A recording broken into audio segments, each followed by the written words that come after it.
Good morning, ladies and gentlemen. Happy Thursday. Got all the folks here. Lobo to Welfare, Arctic Fox Alaska, Junk Savvy. Thank you for dropping all that news. My man Ron D in the house. Caesar C. Big congrats on the win last night, Caesar C. Ace Lee, good to see you. Germ Corp, I seen you out there hootin' morkin'. Buenos dias, muchacho. Good to see everybody. Oh, Streamlabs has woken up. Look at that. Look at that. My man Heidenreich. Stanley Stan, what's up, buddy? Great time last night in poker, guys. And we'll do that all again on Saturday for anybody that wasn't there. Thank you, Grumpy. I'm still ironing out the kinks, Grumpy. CVS Frog, good morning, CVS Frog. Let's have a little faith. You got some time on that Tesla. I tell you what, every minute after the aftermarket, anytime I see Tesla going down a little bit, and all I thought about was you and Heidenreich, and it's gonna be okay. It's gonna be okay. I think we're gonna get a little long-term success. Fortunately for one of our community members, they played some Tesla puts at the end of the day, so I think our beloved Mr. Enzo is going to be in the money this morning, as they say. And an interesting earnings call. Interesting. I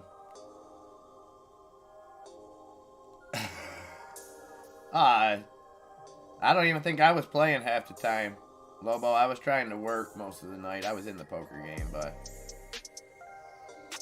I like it, CVS. I like it. Stick to it. Stick to it. Hyde, no worries, brother. Hyde. It'll come back, and that's long-term stuff for you, anyways, Hyde.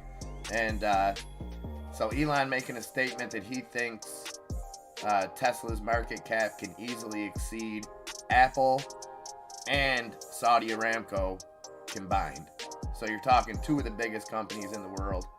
Elon thinks Tesla is going to be bigger than both of them combined. Good morning, Pauline. Great to see you. Thank you for lending us Stanley for a little while last night to play poker. Always appreciate that. Sabrina. Good morning, Sabrina. Our other half of the dynamic news duo, Sabrina and Junk Savvy, keeping us well informed. Appreciate the hell out of you guys. Futures were looking good, and I don't know if the futures dropped on this Liz Truss news, but obviously I've seen you guys talking about it in the chat. The UK Prime Minister to step down as soon as they get a new one. I never understand when they do that, because it's like, if you're that bad, like I ran convenience stores, right? And if you were gonna, if an employee was a bad employee, you had to get rid of them for any kind of reason. You didn't give them a chance to sabotage the store, and you're talking about little convenience stores. It's weird to me when somebody kind of gets ousted, even though maybe she's technically stepping down. It's from pressure. Why let her stay? I don't get it. Is that what it was? Yeah, I was in the car. I wasn't sure, Junk Savvy, if it was the the unemployment numbers, which although they were good, I think it puts the Fed back in a different place. I think it puts it where we're gonna see. I think that leads to the rate hike pressure, is what I'm trying to say. I'm sorry, guys. I got about 2.5 hours sleep last night. Little man is good. Still got a little bit of sniffles. But he's good to go. Appreciate that, though, Junk Savvy. Yes, he did. He took down the first one, and Caesar C took down the second one. So, an amazing winner's circle last night.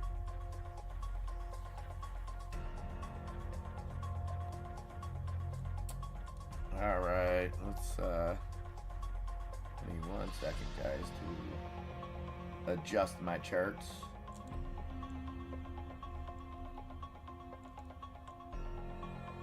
And we might see some buying pressure come in, CBS Frog. We might see, you know, Tesla is one of those stocks. I don't think people are I don't think long-term investors are worried about a little bit of a revenue decline. I mean, it's funny how this dropped and earnings per share were up. Granted, revenue was down a little bit, but with Elon saying, you know, every factory is running at full bore. We plan to continue to sell every vehicle we make. We're ramping up production. I mean, it's all talk, but the Netflix earnings was mostly all talk too. They backed it up with a few numbers that we talked about yesterday are questionable at best. Oh, I really hope that happens, Junk Savvy. Only for one reason. I'm selfish like that. But I think it would be great if we can get some clips that we can have Boris Johnson running around the screen.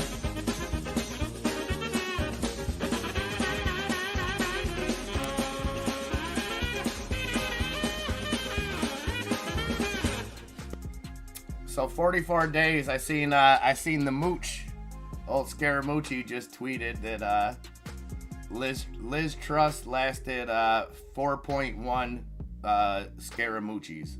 He says. Because he lasted, what, 10 days, 11 days? It was classic. It was classic. It gave me hope, Ron, that a Chris Farley character can aspire to become a leader. Nunya Business in the house. Says, I really want to thank everyone for the thoughts and positivity yesterday. I felt the love. I love yous all. And Nunya went and knocked it out the park. It went very well, Junk Savvy, but I'll let him tell you as well. Very, very proud of you, Nunya. And I know you're driving back home today, so please have a safe trip. Be careful out there. Go slow. Properly prepare. Check the windshield wiper fluid. Make sure both of your blinkers are working. All headlights are in operating form. Safety first, Nunya. Killed it. That's what I'm talking about, baby. That's what I'm talking about.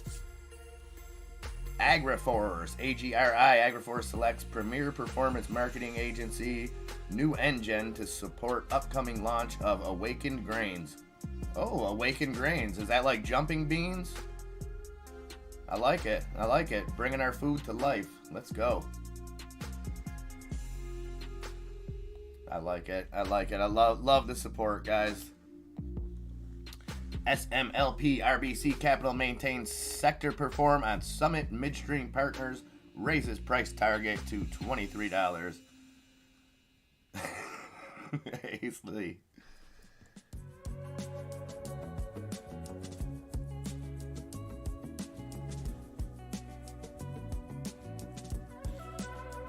Oh, now they're putting the quote as Elon says Tesla could be worth double what Aramco is.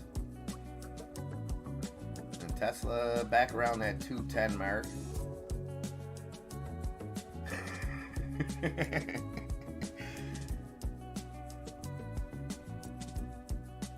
I think we may have a degenerate with us somewhere to talk about what he thinks is going to happen this morning. What you feeling, buddy?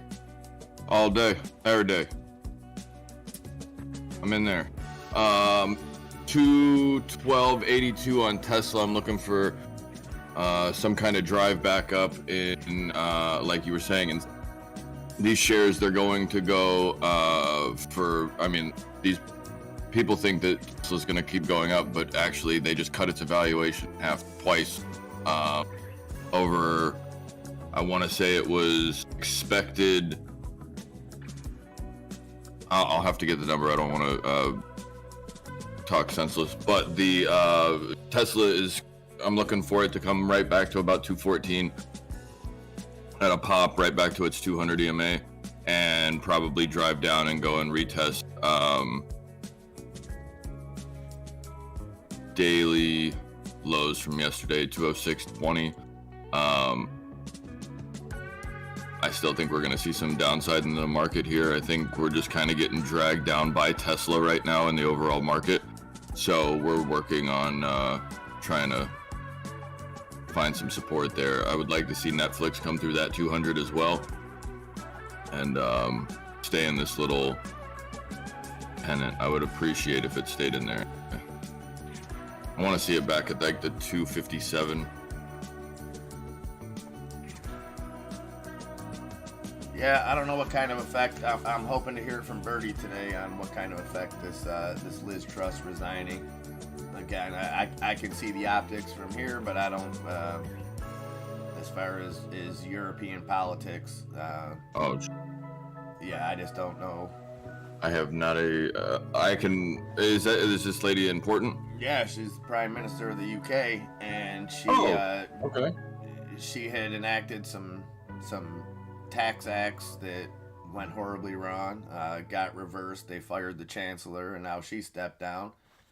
And so my take on that, you know, just from an American's view, would be that it's a good thing. It's someone that if they're so bad that they can only last 44 days, you have to look at the upside, right? You get rid of somebody after 44 days. I mean, yeah, maybe there's still a little bit more immediate downside, but it's like, I don't know, get her out of there, get someone else in. However, go. Right. If they bring Tommy Boy back, Boris Johnson, then we're stuck with a Benny Hill theme song and watch the world burn.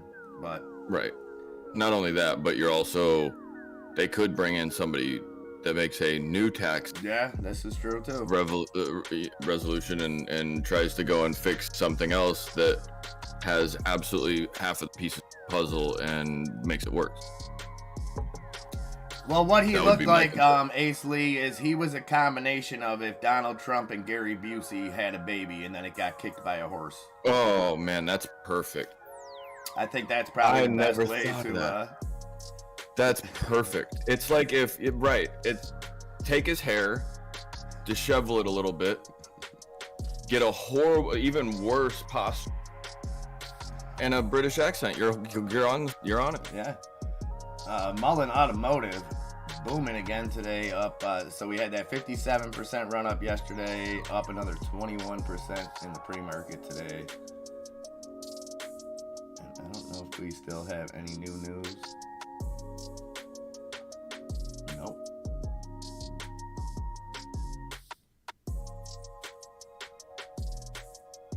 I mean, they had that bankruptcy deal, but that was about it.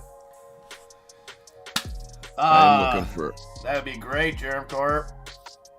You will own nothing and like it, Germ Corp. Guten Morgen. TALS potential dip play. Patient died during trial, but not really. Oh, okay. So that's a little bit of an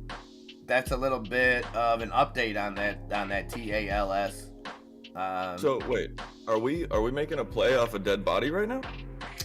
Yeah, we stayed away from it off the first dead body because we were under the assumption that the patient may have had something to do with the treatment. So I think that's great news. And, you know, I was kind of wrong on that because I said if it does turn out that it caused a death, there's probably not a lot coming back from that. But if it was unrelated, and, you know, just another example of... Now, we follow this, we're knowing, but how bad of a stain does TALS have on their reputation now because of that news that was put out? So again, massively. I wish news organizations would take a second. We live in a fast enough world that everybody can back up for a second, take a few minutes to really fact check their news like journalists used to, instead of just racing to push stuff out as fast as they possibly can, because this is the stuff that happens. But the positive side of that is we can spot it, we can take advantage of it. So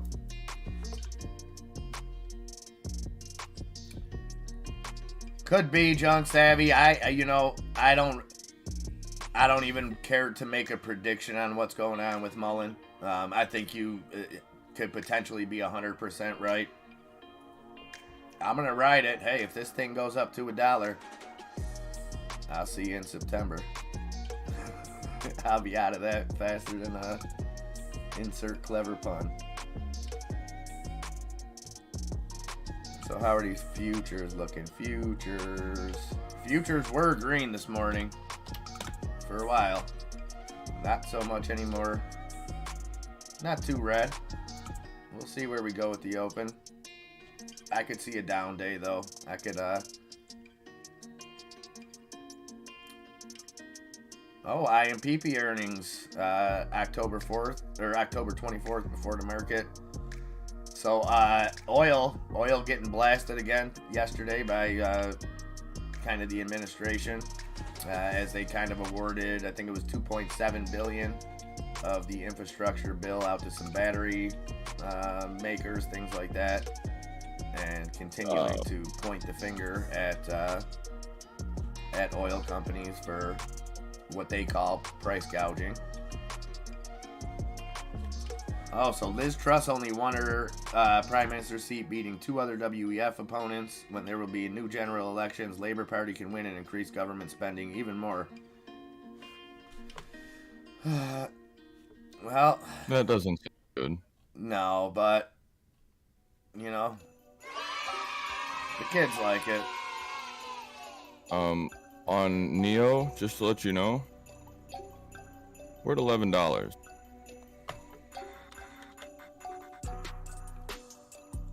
So Neo coming back a little bit after, not too much, but lost 11% yesterday, up 1% today. And what's moving Neo? Bad news. And market. I'm also looking at Snap being up 2%.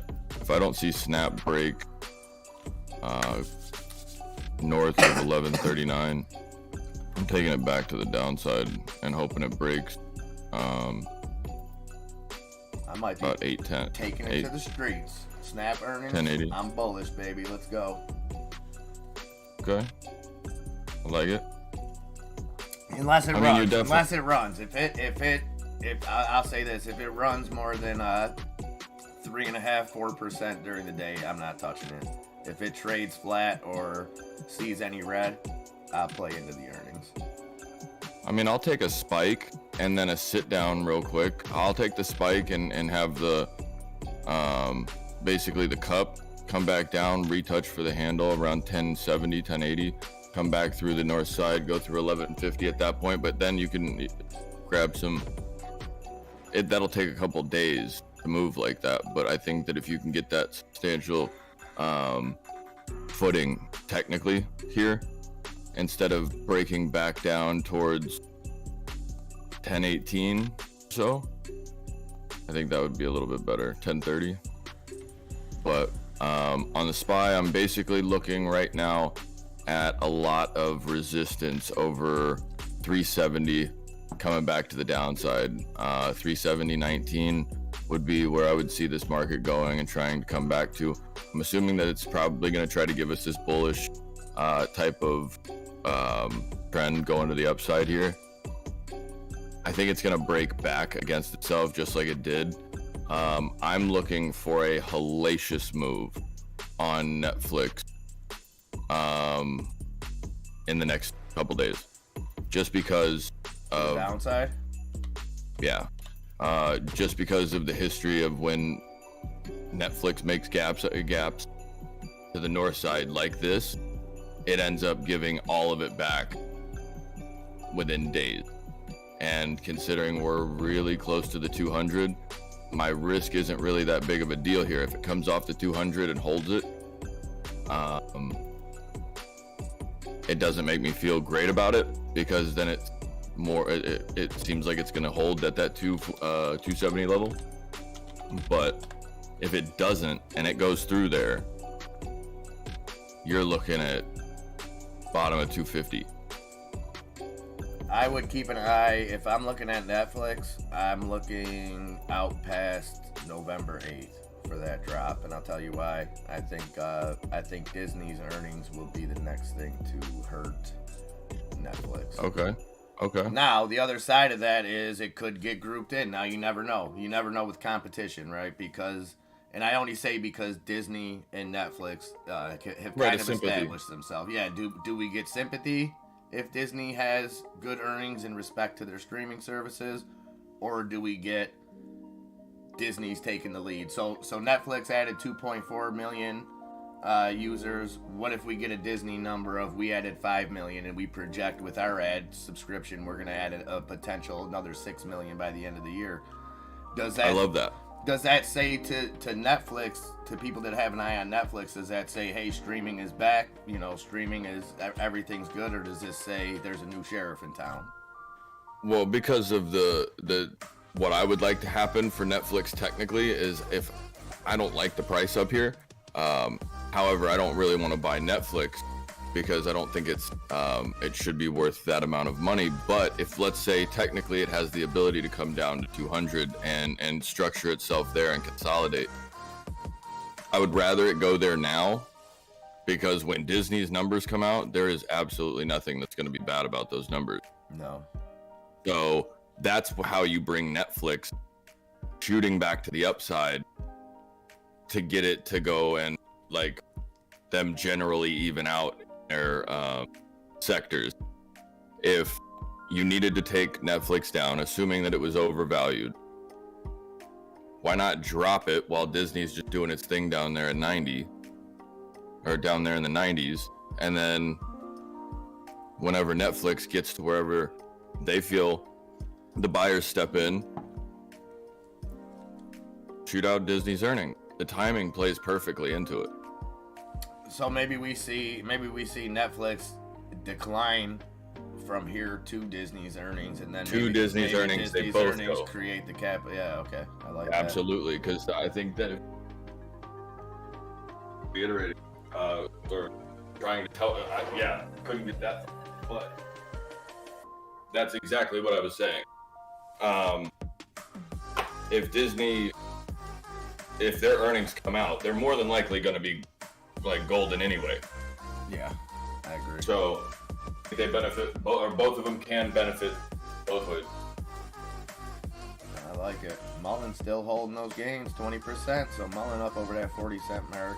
Let's see if that can hold it. I think it hit 41 was the high yesterday, 41 cents. Birdie saying no news from GME. Well, I think we still got to. I can understand the disappointment, and I don't want to sound like a shill, Birdie, and say, well, we got to be patient, we got to wait it out, we got to, We've been saying it for some time. We need an outside. So, because it's a 60-day thing, Birdie, I guess we can still have a little bit of hope, because things could be filed. Things could be filed just because we haven't seen immediate action today. And I'm not saying that we will, but I think there's still a little bit of hope. I don't think that if we don't see something today, hopefully we would get an announcement, at least a cryptic tweet from Ryan Cohen, something like that. SBFM. Sunshine Biopharmaceuticals ran up 42% yesterday, up another 2% here in the pre-market at $1.30 on SBFM. So the biomeds are going? Apparently. I guess.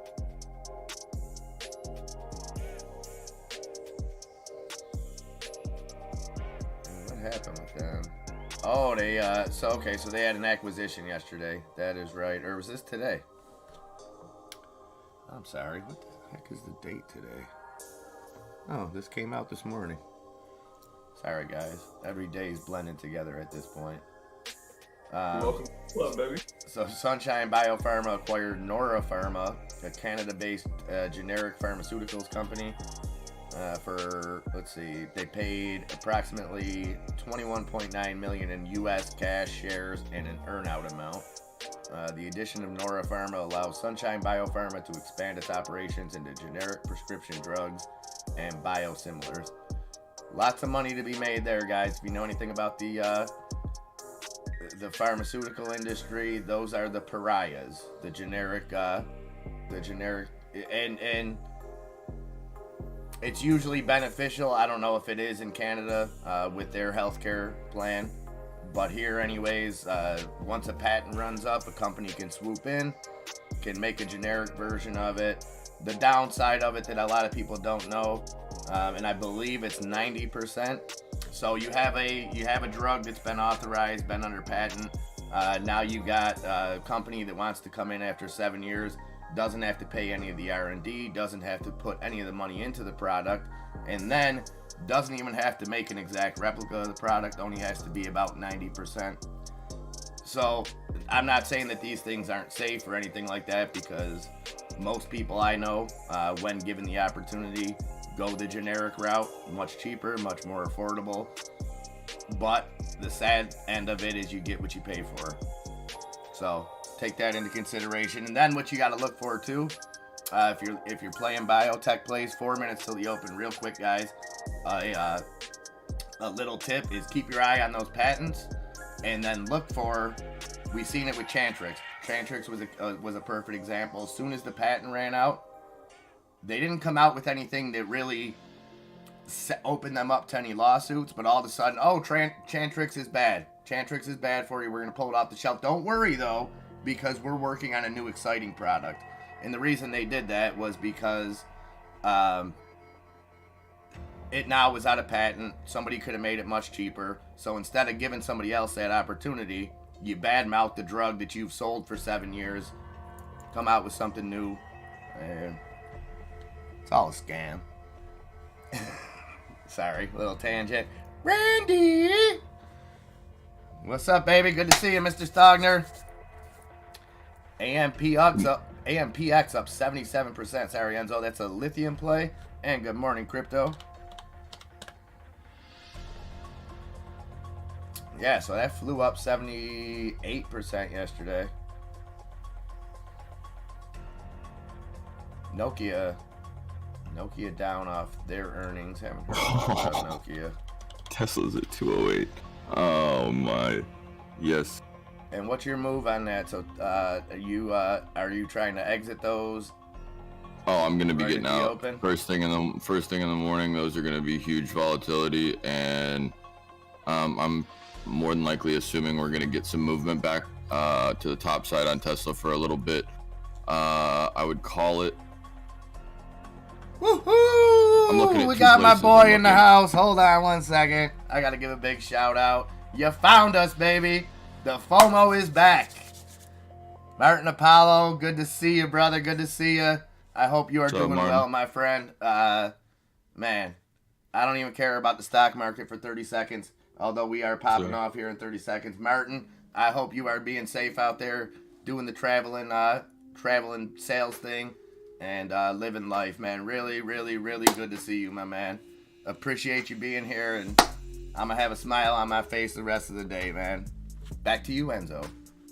That's awesome. I like the areas of, I want to get rejected around the 12-17 would be the high that I want to go to. I don't want to really see that 20 level again. I would like to see, let's call 214 the first area. I'm looking for a buy around that 213, 214 area. Because I think that's where the consolidation was after market yesterday for that drop. I would like to either get up there and retest that level and hold it and evaluate the upside there, or go back to the downside and retest those 206. I'm going to be out right here at the 5 seconds, open. guys. Here we go. Keep an eye on your own charts. You'll get that slight YouTube delay, and let's make some money today. Netflix popping at the bell. How's those Tesla puts looking? You let me know when you're out, Enzo. Oh. So the market opening mixed. NASDAQ opening down 0.2%. S&P opening down 0.09%. The Dow opening up just a little bit. Netflix doing that dink and flicka. Tesla falling a little further. 206.73 on Tesla now. Woo-wee. Okay. There's that drop on Snap. We were talking about Snap down to 1085 and falling. And I like this back to the upside, but I want to see how far it goes. Kramer yammering. I'm out of my Tesla put. 206.20. Make it through that 206. Couldn't hold 206. Will it push back up? 205.75 now on Tesla, continuing to fall, and that is going to that's going to have some effect on the market if this keeps going down.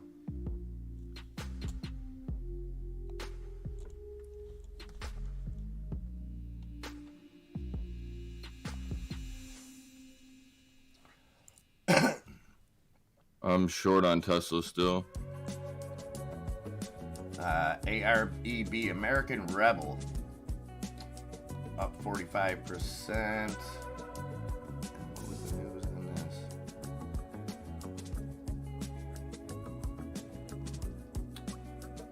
Okay, so they got favorable guidance, low float, and flying. Look at the volume on this too, Martin. This one right up your alley, brother. Not financial advice, but 17 million trades already, under a 5 million float, 4.66 million float, and up 41%. In Servco, another one up 18%, and I think they had their earnings. Yes, they had their earnings yesterday, came in good. What else we got moving? Take Two, T2 Biosystems, TTOO.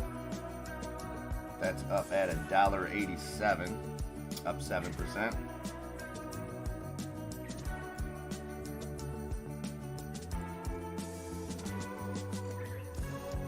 Oh, you know what's up, Martin. I think this is some kind of offering pump. Either that, I mean, I think there's a lot of different scenarios that could be happening with Mullen right now. I'm still holding it.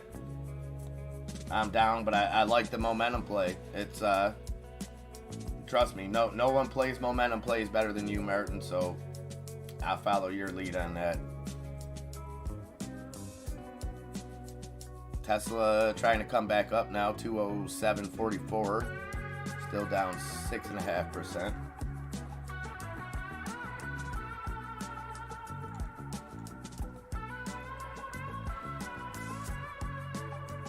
And CADL, Candle Therapeutics, careful on this, very low volume for a 26% move on 5,000 trades. I would disregard that.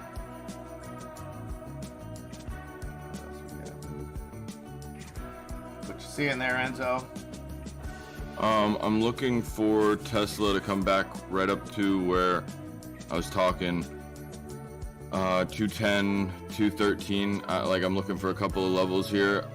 It looks pretty weak, and I'm actually thinking about getting back in because I got out for about 60% at some point. I'm looking at Meta coming up right now to 133.80. I'm assuming everything's getting a little pop right now. I'm going to try to short some more Netflix here.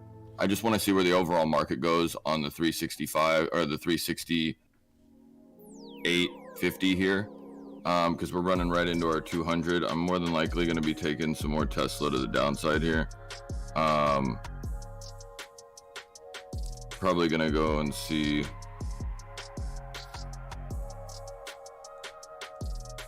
Probably gonna go see what the Mr. Burry. Good morning, Mr. Burry. I like it. Setting that stop loss to take those. Hey, if you can take some profits on your surname, that is a double win, my friend. Great to see him mulling up at 44.8. So we hit 45.8 was the high. Up 30% here. And I don't know. Is this an offering pump or is this a reverse split pump? Let's not forget that we've seen the same action with MindMed leading up into their reverse split. So because it seems like cash hasn't been a problem for Mullen. We've talked about it, but it hasn't seemed to be. So I don't know if they're gonna if they can pump this thing, do a reverse split, then maybe do an offering after that like ABCT did, might be their better option.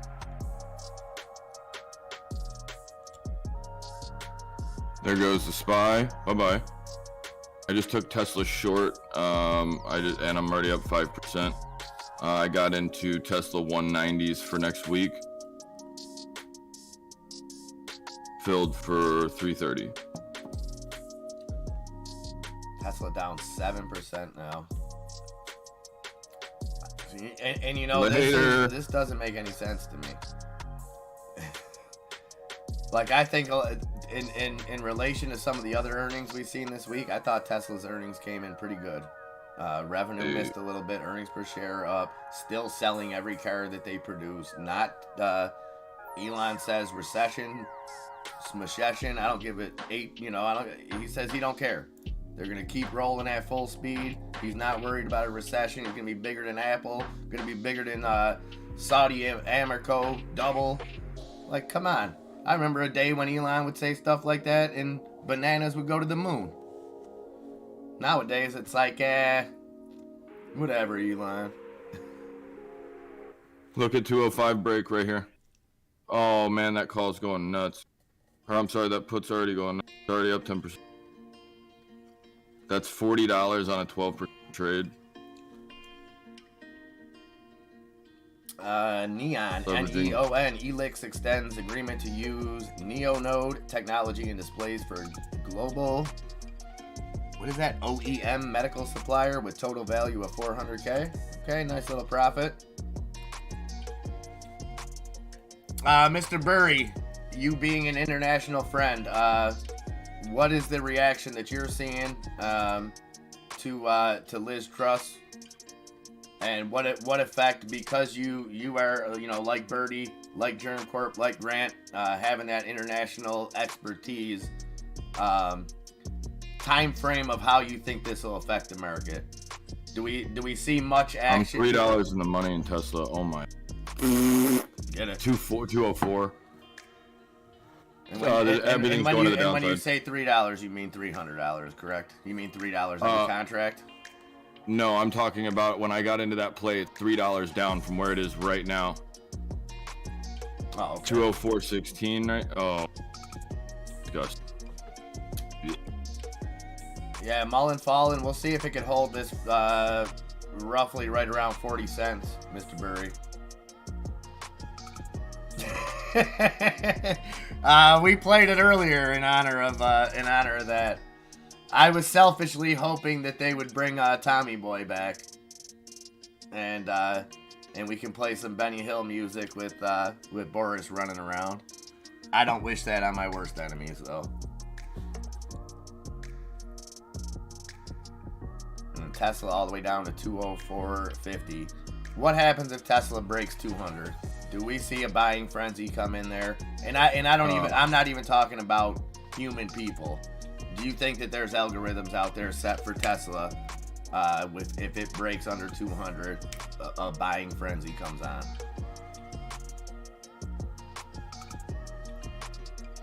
I would think so.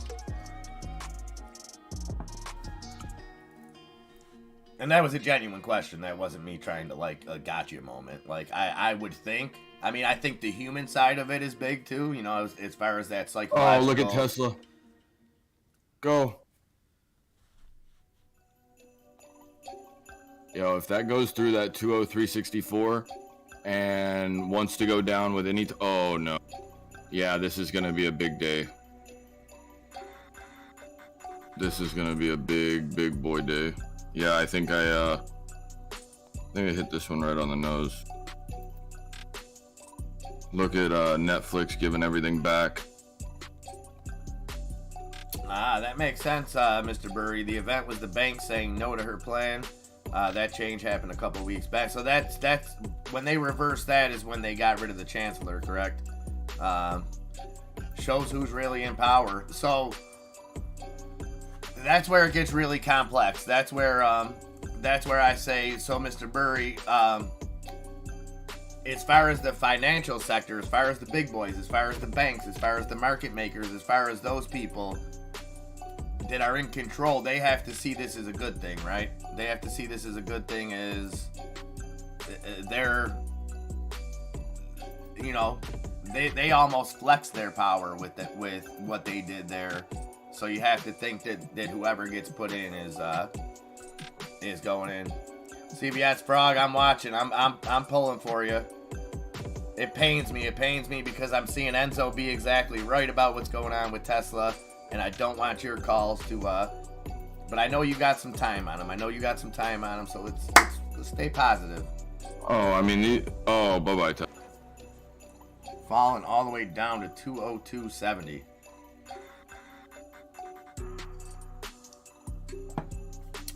But that's the thing, that's the thing, Lobo, is we can't get distracted with nonsensical stuff from the leadership. You know what I mean? Because I think that's what happens. I just picked up Netflix 260s apparently I had to buy for, and they're ripping up 17% right now. I got in for 105. Every stock that I just literally pulled up 7 charts in a row, Enzo, and every one of them doing the exact same thing. You would have never known that I even switched charts if you didn't look at the prices. Right. The only thing I see upwards or reverse V on everything. Right. The only thing that I'm seeing right now, though, currently is Meta right now is the only thing that's trying to hold itself. I'm watching for the Netflix breakdown right here. SPY got rejected from 200, right there at about 368. So we're going to be looking to retest that. Tesla, 202. Tesla's getting destroyed, and I still think it's going to 169, or I'm sorry, 196. 190 before it goes and has the ability to bounce. But if Meta goes here to the top side, it'll try to bring the market back. However, if Meta comes to the downside, which it has better property to do, it's not good. This is not good. And that, you know, this Tesla thing, it makes sense. And you called it out on the technicals. It doesn't make sense on the earnings though. With so many other earnings and you know, we talked about this yesterday. You start dabbling in geopolitics and things like that, they can hurt you where it really hurts. And everyone thinks, oh well, Elon's got more money than this. You think that a 9% drop in Tesla doesn't hurt Elon's pockets? You're crazy. Absolutely. So maybe this is a little bit more than earnings. I'm not saying it is. I'm not saying that there's any kind of retaliation, but I am saying when you start meddling, we see how it works out. Usually you get the mask pulled off, you know, the ape costume, whatever you're trying to rob the abandoned amusement park in happens. And I'm not saying that's going on with Tesla, but to hear somebody be so optimistic, to hear a CEO like Tesla be so optimistic about the future of a company, on the back of only revenue decline, which I don't think is a big deal when you look at what they had to endure with the China lockdowns, with the supply chain issues, with everything going on. Seems like those earnings, at the very least, should have kept Tesla flat. And then you have Elon making these statements. Just doesn't make sense. Doesn't make sense to me. And maybe I'm missing something. I'm out of that Tesla trade. Attaboy. Let's bring it back to the upside now. AT&T flying. AT&T had good earnings this morning. Up over 7% now. 16.66 for AT&T. And I think they beat on top and bottom line. Actually, they had Apple's shooting back to the upside, trying to break its highs.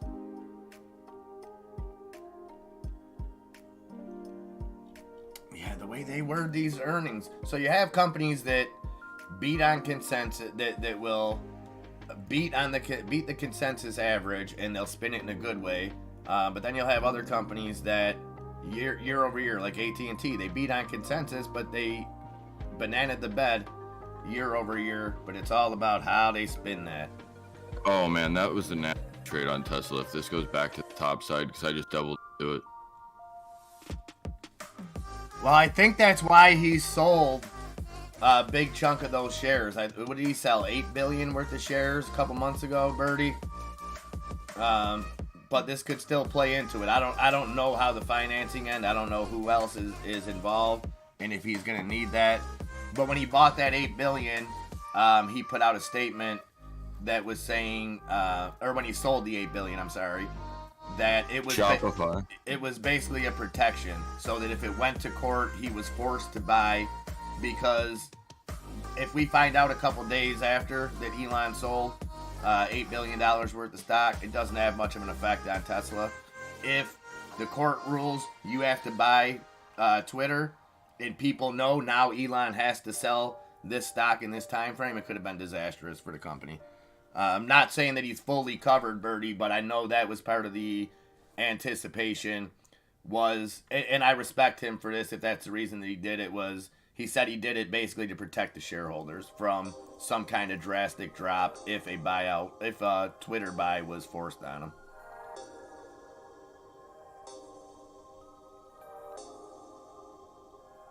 There goes Meta to the top side. I'm looking for Meta to come up to about a 134.80, possibly even to retest that 150 or 135.70. Everything's coming up a little bit right here. I still don't trust it to come up and out of where it is. We need to be up like 370 or so, but I'm looking for a re-entry to the downside on Tesla at 207 if we find any resistance there. Netflix is gonna probably get rejected again right there. All right, looking at the heat map, tech all green, financials mostly green, healthcare with the except diagnostics research, excuse me, little bit of green, energy still cooking, Amazon down, Tesla down, consumer cyclicals down. So not anything too blockbuster. First time this week though that this early in the day we had a mixed bag. The last couple, the 3 days up here, it's either been extremely green or extremely red at this time. So really our first mixed bag here.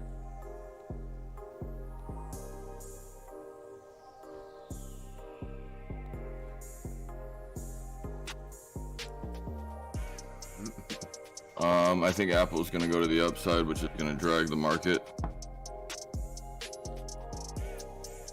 Lobo saying Rishi Sunak, Penny Mordaunt, and Ben Wallace. Ben Wallace, the one that played for the Pistons? Yep. I'd like to see him be the next Prime Minister of the UK. No Tommy boy. Well, you know what? Maybe we see some kind of wild card. KLU, Kaiser Aluminum's Q3 earnings per share, 60 cents up from 57 cents year over year. Sales, 749 million. Beat the 731.93 million estimate. Thank you, Sabrina. That is ticker symbol KALU.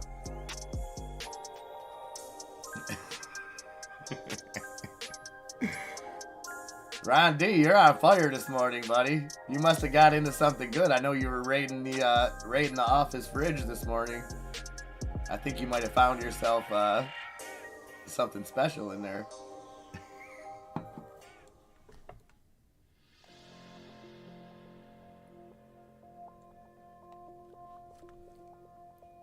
All right, so all three indices green. The Nasdaq up 0.19%, the Dow up 0.45%, the S&P up 0.07%. So not a whole lot of strength.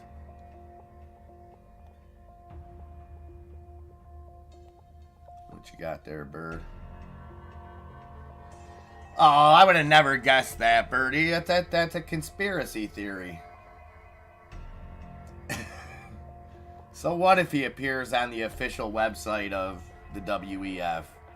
It's all in your head, Birdie. Oh, 6 a.m. Early. I like it. Well, I'm getting there. I'm still on my first pot of coffee. I'm still catching up. But I get there.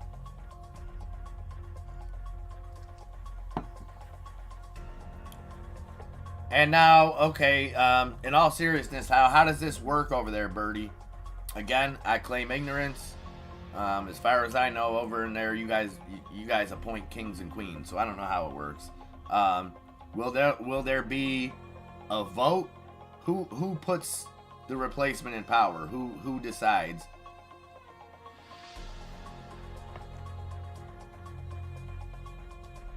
And Tesla trying to rebound, so Tesla doing the reverse V did a lot of the kind of going against what a lot of the rest of the market did. About to do a Dimebag Daryl. Dimebag Daryl, one of the best that ever did it.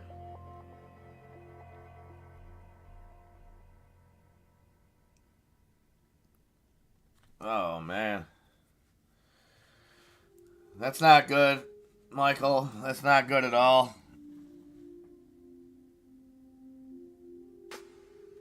The current party in power chooses. Okay, and then so is it like we have that situation in New York State right now? Cuomo got ousted, and the lieutenant governor became the governor. That's where they get the training, Mr. Burry. You know, I could just off the top of my head add probably 11 to 12 names to that list with Sunak who hold, let's say, diplomatic positions throughout the world that spent most of their time here. That's a rabbit hole you don't want to go down. It's not fun. NASDAQ cooking now up over 0.5%. The Dow up 0.55%. The S&P coming up a 0.25%. Tesla up at 205.92.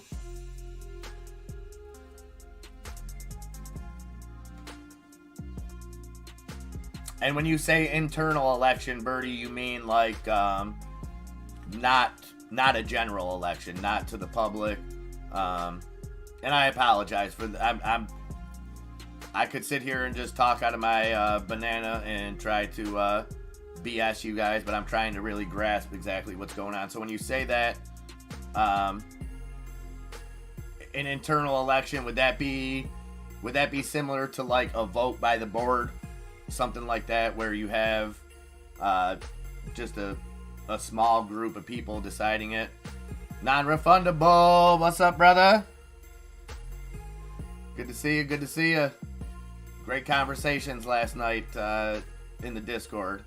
Maybe not everybody's cup of tea, but I think we calls on Tesla. Excuse me. Sorry. No, you're good. You're playing Tesla back to the upside now? Yeah, I took 230s for next week. Okay, I like it. Right over that VWAP break. SPY coming to the upside. What I would look for is that 369 on the SPY is going to give us some trouble here. I'm hoping that I'm wrong about Netflix, but if I am wrong about Netflix, I'm going to be right about Tesla. But either way, I think that if Netflix goes and starts just tanking, it's going to scare everything else in the market. But right now, we're having a beautiful green day. So, AMD's looking beautiful. NVIDIA. PPD is on a new wave right now. Or PDD, excuse me. Hong Kong's coming back. That's what's happening. Chinese market's moving. Look at NEO to go to the upside. X to go to the upside. See right here on Netflix, we get that big nasty candle. That just scares me, man.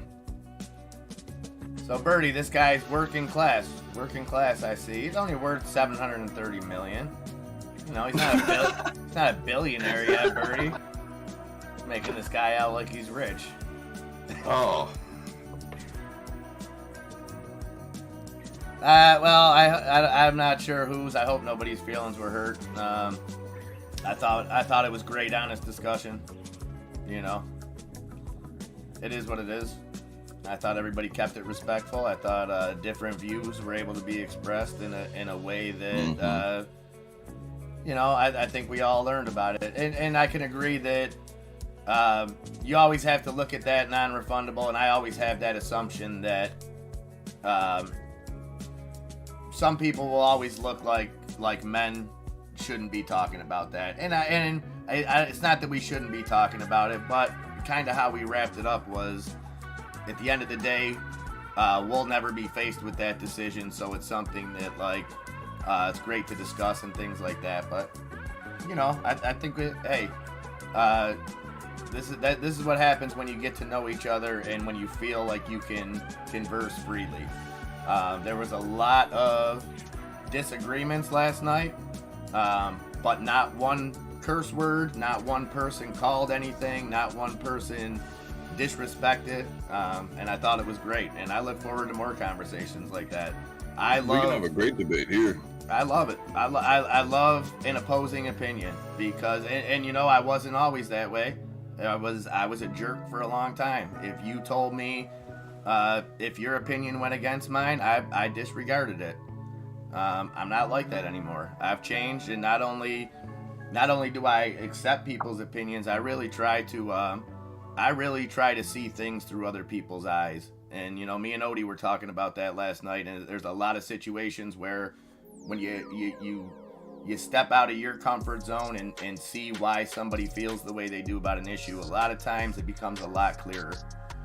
So, thank you, Sabrina. Thank you, and I know you're a soldier. And if you were good with it, then that makes me feel good, because that lets me know that nobody was being disrespectful, and that if you can respect open, honest conversation like that, then I think everybody should. So awesome. Thank you for saying that, Sabrina. That means a lot. Indo boom. INDO. Netflix boom to the downside. Sure. So what I'm looking for here is actually, I might be right in both directions. I think that Netflix is going to come to the downside, and I think Tesla's about to buy back. I think Tesla's about to rip. Okay, Tesla. If it holds this area, it has every reason to go back to 210 if it can get back over VWAP. And with Meta right now, AMD, a lot of things coming to the top side. We need the SPY to keep going a little bit. But if you look at Shopify right now, Shopify is on just white girl summer right now. Having a blast. White girl summer ain't got nothing on white girl autumn, man. It's pumpkin spice, baby. Time for Shopify to fly. Let's go. 6%, $30.07 on Shopify. Things moving. Tesla's about, I'm sorry. Hey, I was right on Netflix. We're about to hurl. That goes. I need 268, and we're looking at 268, 266. We go through 266, and you can go find me in a wasting away in Margaritaville. So you think it comes to 260? I Mr. think Burry's it comes asking. 249. 249, Mr. Burry. Mr. Burry, I love it. I love it because I love when you ask questions, Daniel, because I know your charting is stellar. So I know if you're asking, I know you're seeing something and you're looking for the verification. So I love it. I can send you my charts. Mike.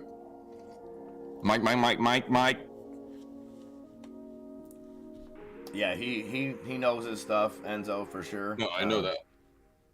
Oh, he sent me a lot of great information over the years. Yeah. I can say over the years now, since it's almost two full years. So we're getting there. It's not just year anymore. Wait, who sent you good stuff, Michael or me? Both of yous. Oh yeah, no, he was we were talking about stuff the other day.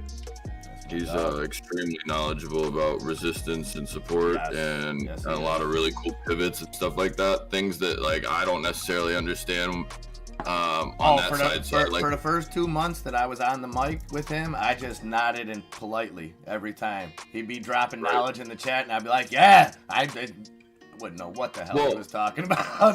He forced me to do research, so he forced me to learn.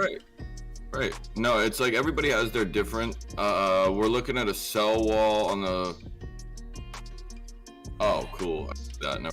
Flying V on Neo. Neo back up 11 1/4. Mm-hmm. Up 3%. Lucid, Neo, Xpeng, all those are going to be beautiful plays. PDD is doing what it's doing. I like this actual spot that we got rejected on the SPY, I will say, just because it looks like it's just going to come down and structure itself into those EMAs, into those technicals. So it kind of looks like it's coming back to cradle it underneath and create support. I would like it to go. I don't want to see it just extend an arm out and freak out because then we have I want to just see this slowly start tacking up the win minute by minute and then break through 369. The only reason I think that this is going to go to the downside is because that we actually had some decent information this morning that we didn't.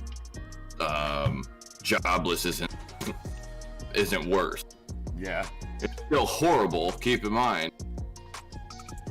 Yeah, and those numbers are just you know, I don't put much because unemployment numbers will never and jobless claims, all that will never take long-term unemployment into effect. So to me, it's really meaningless. Well, but I use that when they go and they say, "Oh yeah, we're having great jobless claims," and you see people coming into the morning very spry and we're gonna have a good day. Absolutely. No, we're about to get just mollywopped into the ground that day, and I think that's what I'm worried about right here. I want to tell people, hey, yeah, we're going upside. I still like the 135.97 area on Meta, and I like Tesla to come back. I got in a really stupid buy because it didn't break on my first candle, and if that would have broken back to the downside, that would have been a horrendous trade.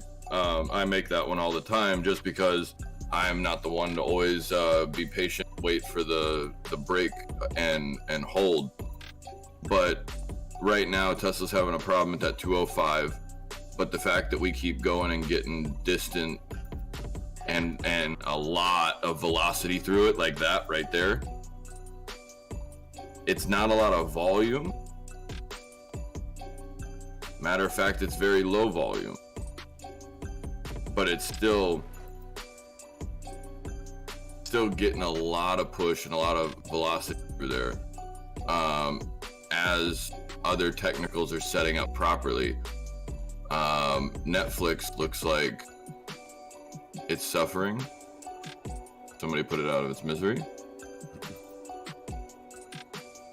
All right, come here, you old yeller. I got you. Yeah, this is getting rejected right now on Netflix, right off of that early morning, late days, late hour green candle. 270.04. We're looking at a pop on Tesla to the upside, but we need to hold that VWAP right here, 205.10 ish. Hey, non-refundable. We're just as lucky to have you, brother. It's oh no, I love him. It's mutual. Yeah, tell him to come back. And that's what happens, man. We find each other, man. Good finds good. And you know, when I say like-minded people, I don't ever mean like we're some kind of think tank that everybody has to think the same. When I say like-minded, I mean good people, have good intentions, willing to share. You know what was great about yesterday? I think every one of us in there shared something from our past, maybe a mistake, maybe whatever it was, but everybody is so man enough to admit it, and so good about using our past mistakes and things that have happened to us to better somebody else. That's my thing. I have no shame in anything I've done. You know, I'll be honest with you, as every one of you guys is honest with me, and hopefully somebody will learn. You know, if one person learns from a mistake that I made, or if one person learns from a mistake you made, hey, then it's all worth it. And you are the best DJ, Sabrina. You were absolutely killing it. I swear you hacked my playlist last night. Because normally the music, once Enzo goes into some of those mixes, usually I turn it off. No offense, Enzo. But last night, Sabrina, whoo-wee! That's why I was up till 3 o'clock in the morning. AT&T is absolutely cooking, dude. Up 10%. 1706. AT&T. Maybe I should switch because this Verizon is that is just P, right, by the way. And AA, the ticker symbol AA is losing its mind. I don't even know why I'm in this, but Alcoa Corp, AA. Right.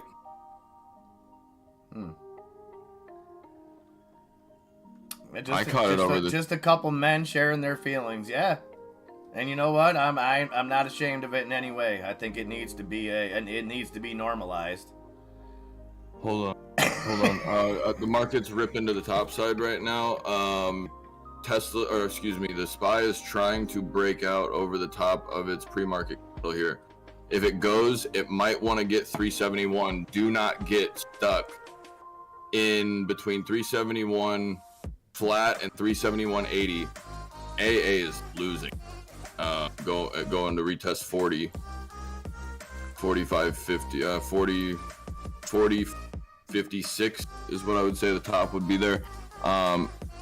American Airlines is doing something at the bottom here, and it looks like it could probably grab support off the top of that 1358 candle.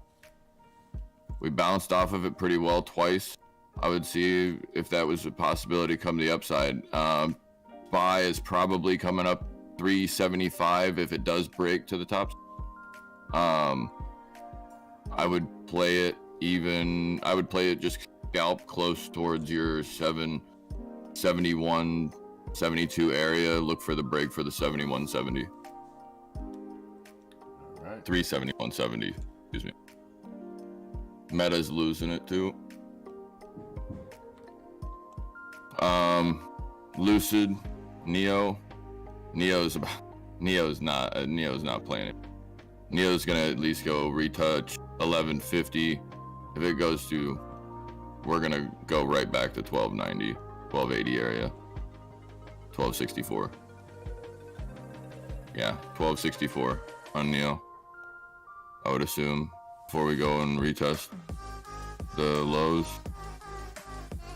Like 11, so something. I just think this is. I think that was a huge overreaction from the Hong Kong market yesterday, but you're on. I still think that the Chinese market is not going to. It's not going to be consistent by any means. No. Tesla's making some decent gains though right now. Netflix is looking like it's going to come down to the 260 for me, though, and Ape flying, Ape up 7% over that 220 mark. AMC up almost 3% at 628. GameStop done gone green, 24.64. Beautiful, we love that. Tesla up at 207.46 now, so coming back there. 600 million volume on Mullen. Man, I'm adding a lot of. You can see us finished there. Maybe even higher. We're at 145 million already. Up 20% at 40.5 cents.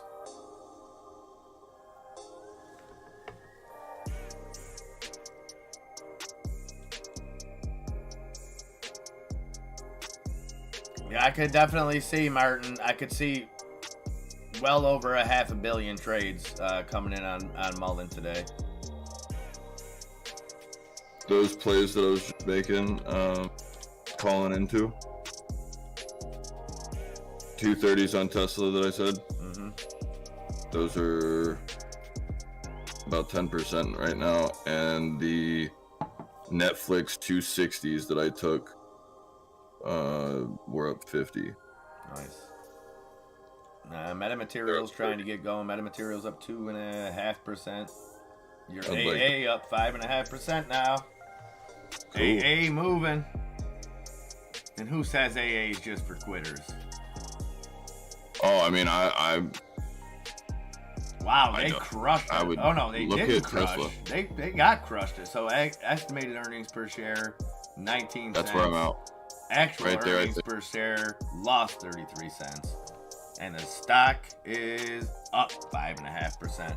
So explain that to me. Tesla beats on earnings per share. I get it's apples and oranges, guys, but you have estimated earnings per share of 19 cents in the positive. You come in with 33 cents in the negative, and your stock goes up 6%? Come on. It's called the opposite. Yeah, we live in bizarro world where up is down, black is white. I'm purple, buddy. I don't care. I'm just calling like I see it, and I think the entire news system is the indicator. Mm-hmm. I think news is indicator. I think when you go and tell me 15 different ways why I should be buying something in massive amount, and telling me that, oh, this is the best buy you're gonna get in years, or oh no, you're gonna crap on it for probably 3 or 4 weeks after this article comes out or after this news comes out, and then you're going to hand it back to me $20 less and say, here you go, you're welcome. That's pretty much it. But I don't feel like I just got a great deal, thanks. Well, Grumpy, your D-Nut starting to move up. What are we up? 2%? Over 2% on D-Nut. 1366, and I know the dividend payout. So it's the 25th, Grumpy. The 25th is the date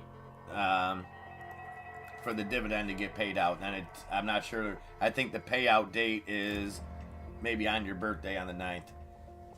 So we'll see. And yeah, Martin, I know you're not married to it, brother. I know exactly how you play them stocks. Like I said, and I love that you're aware of a potential move one way or the other, whether it's an offering, whether it's a reverse split.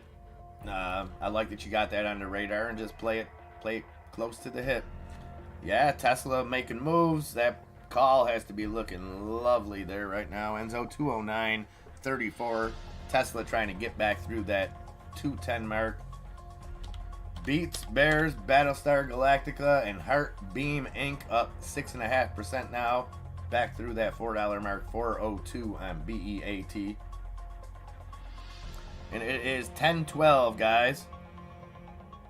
No, he got out of those puts, non-refundable. I'm not sure if you were here right at the open. He got out of those puts. He might have even played it back to the downside again. But I know the trade that he's in right now, and I want to say he picked him up around the 204 to 205 mark when we were at Tesla. I think you got, 232 calls, Enzo? 222 or 232? We lost him. Sorry. No, you're good. I got in for 182. I got into the Tesla 330s for next week. I got in for 182. Average, they're at 219 right now. And I have Netflix 260s going to the downside for tomorrow. Okay. But the SPY is posted. Tesla's going to keep going.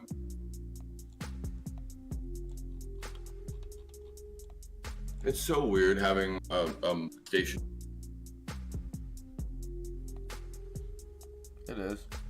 I just get up and walk away from it. I'm serious. I just get up and walk outside. That's alright. You gotta stretch your legs every once in a while. I like it, Martin. It does have a big following, and you know, the fact that we didn't see any kind of sell-off. So I thought, Martin, I don't know if you've seen the news a couple days ago, Mishery, the CEO, and a couple other board members got rewarded a crap ton of stock and this was performance based. I looked at it like, wow, everybody's gonna jump ship. Like, this is I didn't see that result, so I think people are having some faith. Again, just play it close, Martin. I love having you back, brother. I love having you back, having to put that Martin Apollo disclaimer on things, because whenever I start talking about something with you, I got to make a disclaimer to everybody else, because I know you know exactly how you're trading, exactly on that momentum, exactly what to look at. Santa! What's up, Santa? Missed you at poker last night. Heard you were out having a romantic evening with the missus. Hope it was great. That's right. Gains, baby. Gains. CEO of Mullen is? Mishery on CNBC? Oh, if he's on there, Martin, I'll find it. You better believe I'll bring it in. That would be a big step up, and that would be big, because the last interview that he did was on Benzinga, and they had a designer imposter, Aziz Azaria, questioning this guy about the dumbest stuff you ever heard. So it would be great to see him on a bigger platform. And when I go let these dogs out in a few minutes, Martin, I will try to get that. Appreciate you bringing that to me, buddy. Love it, love it, love it. All right, it is 10:15. I am going to take a few minutes. Enzo is going to bring you guys through about the next 10 minutes, and then I I'll return. I'll be pumped up. I'm gonna do 15 push-ups on my way back up, and we're gonna be good. All right, I'll be right back with you. Enzo, take him home, my friend. Yes, Awesome, sir. Santa. Awesome, Rilka. Sorry. As soon as I say that, I interrupt you. No, we're good. We're gonna bring it home, kid. I just wanted to tell Santa I'm glad they had a good time last night. That's important, Santa. It's important to do that stuff every now and again and keep the relationship fresh. Love it. And all right, back to you, Enzo. Thank you. Appreciate that. No, I was just looking at the market right now. PayPal is going to the top side. Might get rejected right there at 260.75, or excuse me, wow, I just had a brain fart. The 86.75, excuse me, on PayPal.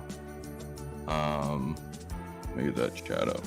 Sabrina, HON, Honeywell, sustainably.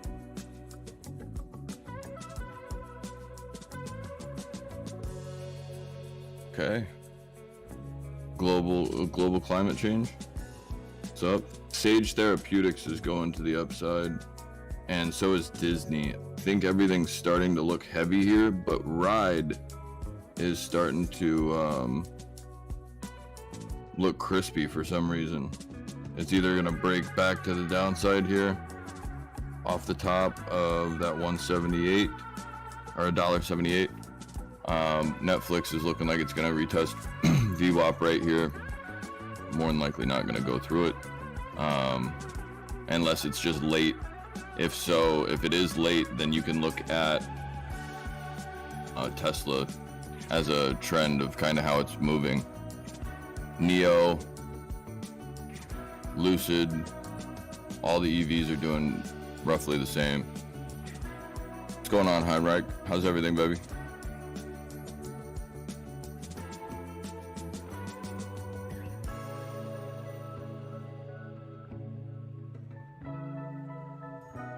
Yeah, I gotta work on this Streamlab guy.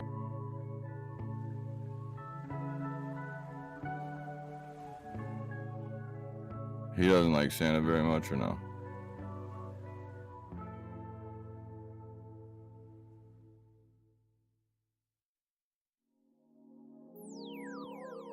NGM Bio? NG. Oh yeah, that thing is moving to the top side. I don't even think. I mean, it was $11.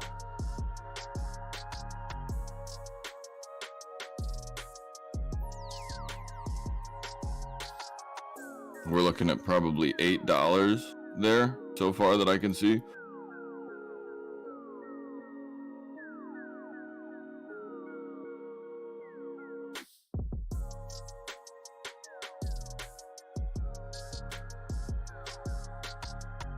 I don't know that it'll go there, but it'll probably hit that $5 mark. Try to come back. Meta's moving to the top side, $2 still from where we picked it up this morning. I still enjoy the fact that Netflix still thinks that it's breaking to the top side. Hey, let it go if it wants to go. It'll make a bunch of money for a bunch of people up top. I just don't think it's going to have anything to do over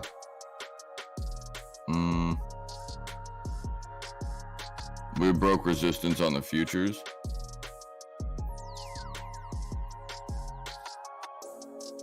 Yeah, no, Apple just made a high. Yeah, this is going to be a green day, guys. Apple's making a break as the futures are breaking. Netflix is more than likely going to go to the top side against me, which is fine. I don't have a huge position in Netflix any longer.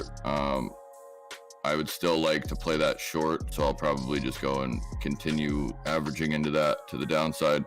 The SPY is ripping. SPY isn't even playing games. Let's listen to the ludicrous right now. I'm going to start looking at 373 as a resistance. I would start to get concerned for on the SPY. I want to see this keep going. I want to see Tesla come to the top side and go through about a 214 area. And I'm still looking at the short around 214, 215 area. If it wants to give it 218, that would be even better. But with the market moving as green as it is, breaking news, sales dropped 10-year low. That's not flavor. They're not gonna like that. Market might not like that at all, junk. SEDG, Solar Edge Technologies price cut. That'll probably fly for the next 20 minutes. Go ahead, Tesla. Take your shirt off and get weird. Can I get a oh yeah? Go. AMC. What are we looking? We looking fresh? Oh yeah, we're going through the 650. Let's go retouch that 675. Let's go get weird. Take your top off. Looking like a big old pile of Planters peanuts right now, I tell you. Some salted cashews. Let's go, buddy. What's up, sweet cheeks? What's up, Santa? How's everything? Gorgeous, man. I am kind of jealous, I'm gonna be honest. Taking the lady out instead of me. Told me you were gonna take me out and show me the town. I'm very... tu mami sway. Lobo. I don't speak Spanish very well, so I'm probably gonna refrain from saying all the things that I know. And the risk of getting, AMC go.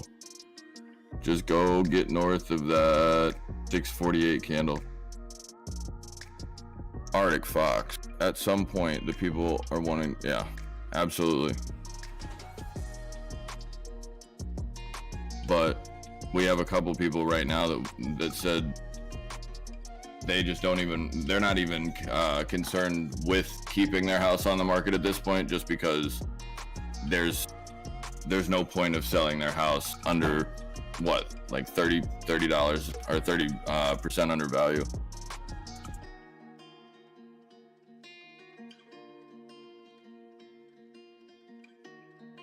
Yeah, Caesar, I'm dyslexic, so that looks like oral to me. I'm assuming that that's not what you're trying to insinuate. I mean, I'm cool either way, like, yeah, get with me later, but, you know, kind of, I don't know what. Oh, that's Spanish. I'm wild. Market's looking a little heavy overall. Meta's coming back, having a little bit. I would be very curious to see what they do here.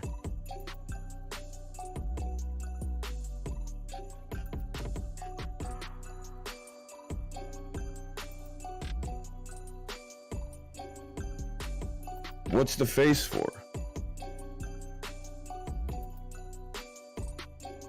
Am I, what did I miss?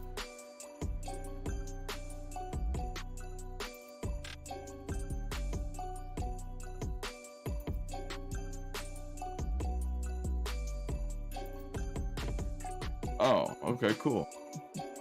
I like you too, Caesar. Cute.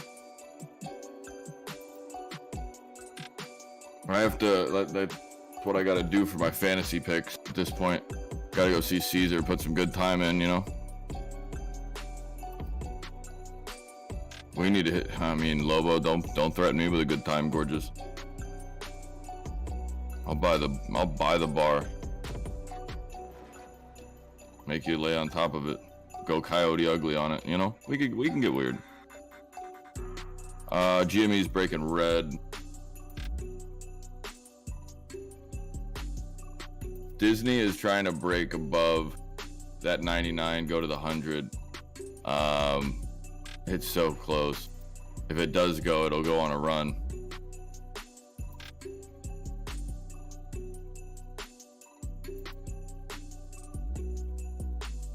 I would short it off the failure here if it doesn't break 100.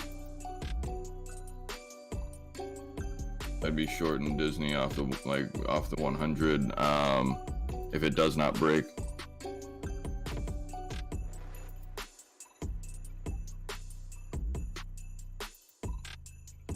Michael, you don't have to bust balls all day every NXP wanting that 100%. I'm with it. Get it there.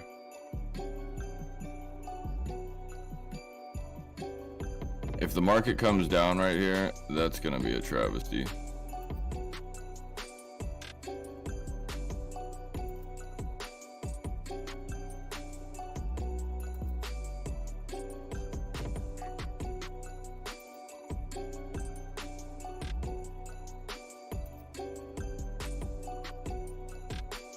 Oh yeah, Netflix, do it for me.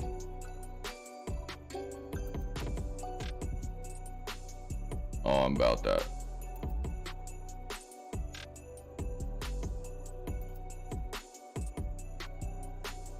Oh my, I don't think I've missed today.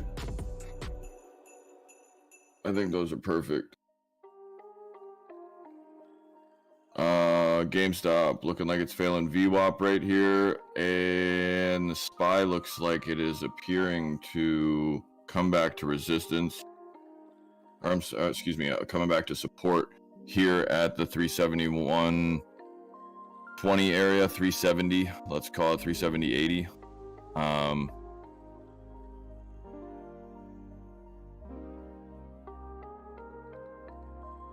Netflix looks like it's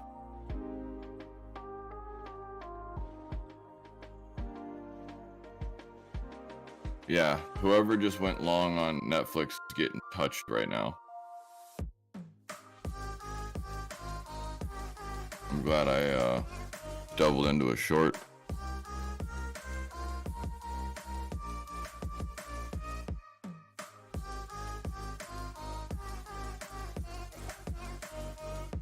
We just bounced off the 200.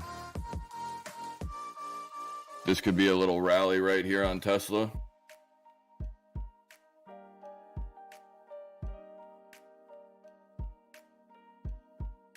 Meta needs to continue because Meta is just kind of being the little horse to the chariot right now.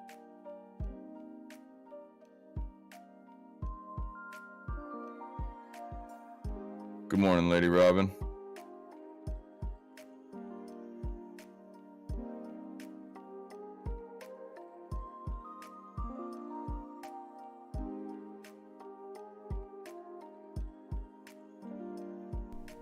I really don't understand why everything's double.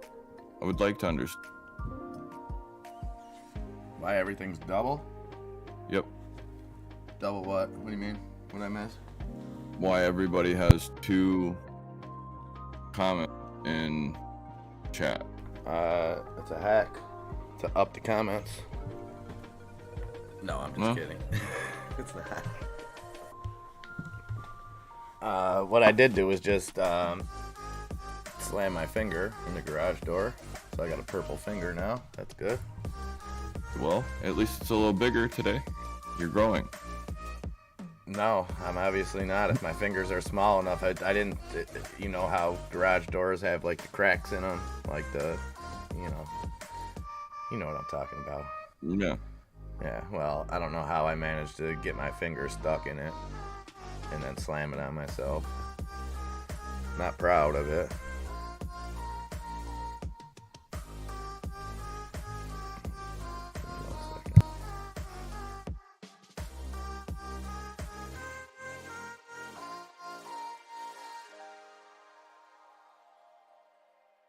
Bitcoin's going to the top side a little bit.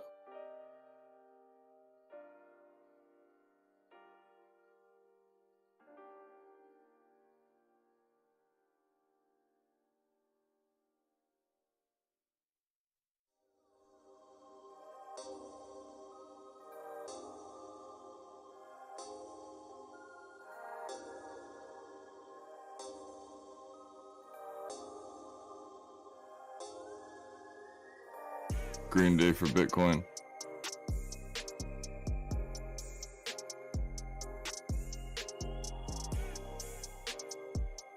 Whatever I just did.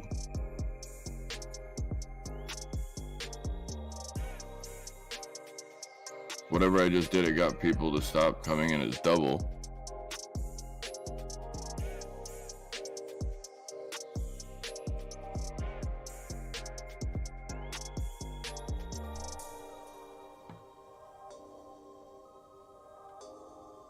Grumpy,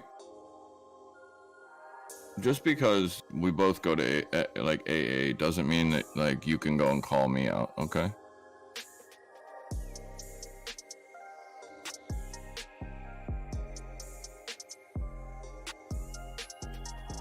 I'm not seeing double, baby. Yeah, I think you are. Oh no, I see it for you. Maybe some double profit. Maybe a little bit of that action. Yeah, only the OTC stuff. Beautiful. Beautiful, beautiful. Just was able to talk to an old friend via Twitter. And hopefully we will, I know she hit us with a sub, and I know she's a busy young lady, but we should see her in the chat. Maybe today, maybe tomorrow, maybe the next day, but she'll be around, and not going to reveal who that is. You guys will see when or if she shows up. It'll be a familiar name. Cool. Non-refundable portfolio is pretty green right now. I'd like to see that. I know, Bratney. And you know what? I didn't even really have a reason to open the garage. I have this rug that my cat, probably TMI, but I had this rug that my cat peed on, and I took it outside, cleaned it, let it sit, and the smell is still there. I'm not keeping it. So I only opened it because I'm like, well, winter time's here. I got a little room in there. Maybe I can use it in the garage. And she doesn't ride motorbikes that I know of. I will say her name is similar to my profile picture. So if you know my profile picture and who he is and what his name is, maybe that's in the other name. Long time friend, one of the hardest workers that I know, somebody that has fought the retail battle through everything, through being understaffed, amazing person. I'm not gonna say you're wrong, Grumpy. I'm not gonna say you're wrong. I wouldn't do that,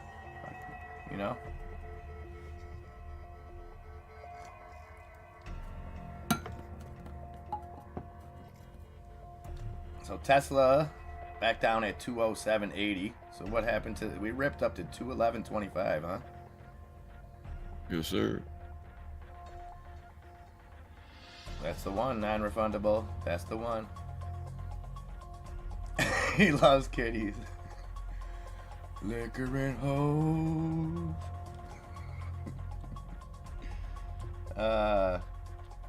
All right, 10:34, guys. We are an hour into this fabulous Thursday. Let's take a look at this heat map and see where our action is.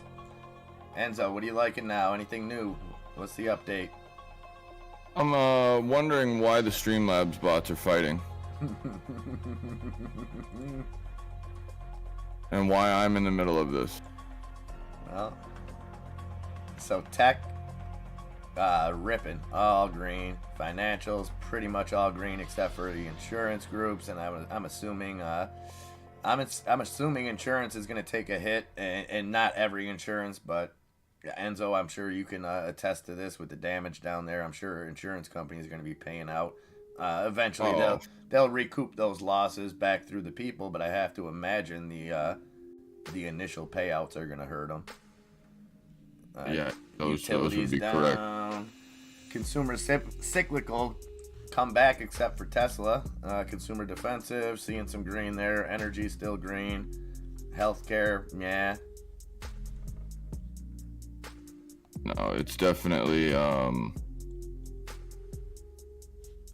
it's it's bad down here. Like there's people moving like their whole house off the slab. Like they're literally just having to doze it off, blow it off a little bit, and then start back. There's that much damage. H2O Bubbles! What's up, Water Ape? What's up, bub? Great to see you. Great to see you. I don't know, Grumpy. I don't know how to do it. I tried to do it, and I could only, it only lets me share a link. So I had to search far and wide, and I had to slide into H2O's DMs. I believe, Grumpy, you can go, let me check. Let me get you to that. It is awesome to see you, H2O. Yes, some familiar faces around here. We are, you were right. You were right. You were right, Grumpy. I gave a couple clues, H2O, and you might be dropping by. I might have spoiled the surprise, but I was excited. And not to have a subscriber, not to have, just because, like I told you guys, I just wanted to make sure you're doing good. I know what you go through. Like I said, one of the hardest workers I know. Always short-staffed, always picking up the slack, always working hard hours, doing it all so that the good people can have the products that they need. And you know what? You never gripe about it. That's my favorite thing, H2O. Especially during the holiday season last year. I remember you getting put through the ringer, and you did it with a smile. And got nothing but love and respect for that. Tennis is physical, back in KPRX in Cincinnati. KPRX. So you exited at, what, about 872, and then again at 985, I think, on the other shares on KPRX. Good dip by here, down 11.5% at 730. So back in the game.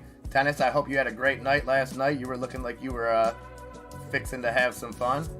And hope that your journey with your new student works out. Tremendous. Not gonna lie, Tennis, for one of the first times you sent me that video yesterday, and I kind of looked at Nikki, then I kind of looked at my beer belly, and I'm like, man, we got to get something. We got to make some changes here, kiddo. Tennis got a 5-year-old that could probably whoop my banana in tennis. I couldn't believe that kid was 5, and I'm looking forward to a future U.S. Open champion there, Tennis. So make sure you teach him good, and I'm sure that you're going to teach him lessons on and off the court that are going to affect the rest of his life. Yeah, I like it. I seen what you were getting into. Hey, well deserved, my friend. Oh yes, there is the Discord link, and we can probably get that out today. I'm still embarrassed about doing it because you guys know how I am, but we do got the Patreon just about all set up and ready to go. Oh no, it's ready. I'm the worst person in the world to make a sales pitch, so we're just you don't need to make a sales pitch. You need to throw it up. You know, people do what they need to do with it. Stop being so humble. Oh yeah. All right, 10:39, guys. We are an hour and 10 minutes in. The market's cooking. The Dow's up over 1%. The Nasdaq's up 1.15%. The S&P's up 0.78%. Everything is good in the world. Is it?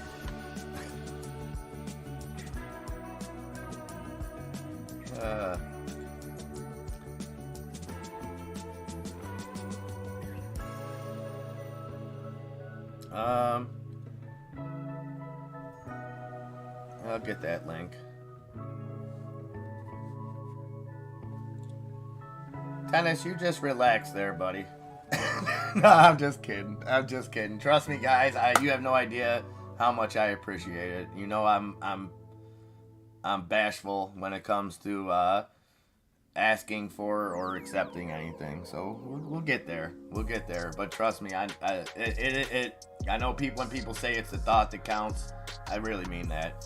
Trust me, you guys being here every morning, you can't put a dollar sign on that. And again, you guys invest the most important thing, which is time.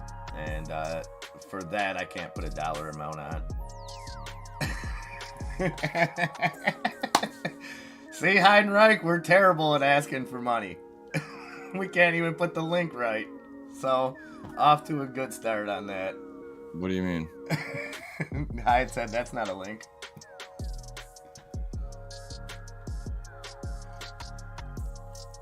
Lobo, you the man. You the man. Every little bit helps.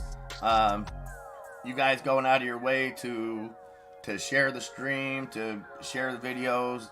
Trust me, I cannot thank you enough. I cannot thank you enough. That's not a link, homie. You gotta have .com.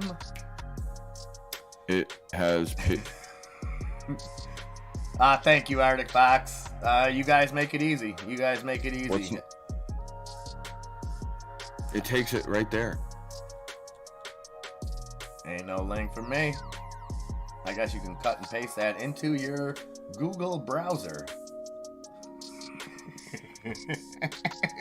You got Hyde shaking his head, man. Come on. I can't go and get that orange thing off the screen around the name. So there's no...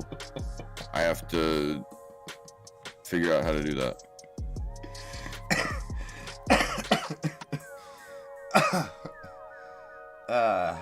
Excuse me.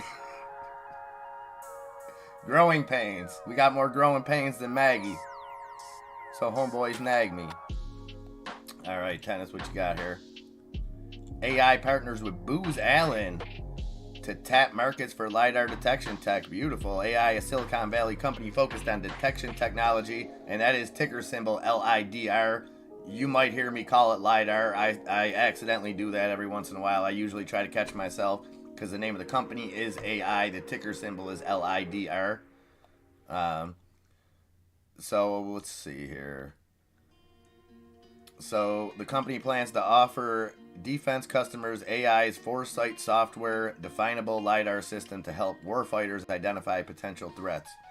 AI also announced the opening of an office in Florida's Space Coast region and hiring Steve Frey, a Lockheed Martin and L3 Harris Technologies alum, as Vice President of Business Development for Aerospace and Defense. So that right there sells me. With revolving door policies, things like that, it doesn't just happen in the public sector as far as people leaving the Federal Reserve, getting a job at Goldman, vice versa, things like that. It happens in the financial and the private sector too, where you have somebody like this. You have somebody from Lockheed Martin coming in. I have to assume that makes the defense contracts a lot easier to get. Somebody who's experienced in the game, somebody who's dealt with those contracts, has an inside with the DoD. So great news there for LIDR. And thank you so much for sharing, Tennis. Oh, don't you dare go disrespecting Kirk Cameron up in here, Lobo. Because I'll go full off. Show me that smile. Oh, show me that. You don't want me to do that, Lobo. I'll go there. All right, we are working out the technical difficulties of that. But thank you, guys. You gotta love that connection, Tennis. Especially, you gotta love it. You gotta love it for a couple reasons. When you see somebody like him, when you see him take a position like that, right? Lockheed Martin isn't in any trouble. Lockheed Martin isn't going anywhere. Lockheed Martin, one of the most stable companies out there. Not often talked about because there is a little stigma when you're talking about it. You're talking about destruction, right? But to leave something like that, to take on something like this, I think it shows a lot. Yes, CVS. Now, if you want to talk about Ben Seaver and what he got into with the huff and glue and stuff down the line, that was tragic. Carol, God bless her, she ended up, I believe, She was battling bulimia or something like that. That was heartbreaking. And then you also had Boners to Bone. Boners to Bone, tragic story. Ended up taking his own life in the woods of Canada. And of course, you have Leo DiCaprio coming out of that. So it wasn't all downside. Plus Alan Thicke, that was heartbreaking too. Alan Thicke, when he passed away, very unexpected. So yeah, I maybe we're in the wrong business, CBS Frog. Maybe we need to start putting out Where Are They Now videos on growing pains.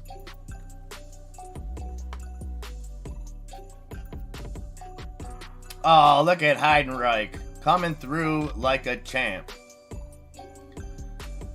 Well, when you say who's the master, you better say Show Nuff. That's the only master I know is Show Nuff.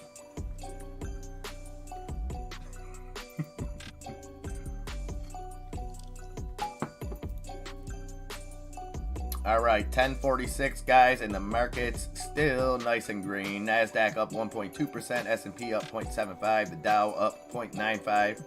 Tesla starting to cook. Starting to cook with grease. Here we go, CBS. Enzo, you still holding those Tesla calls?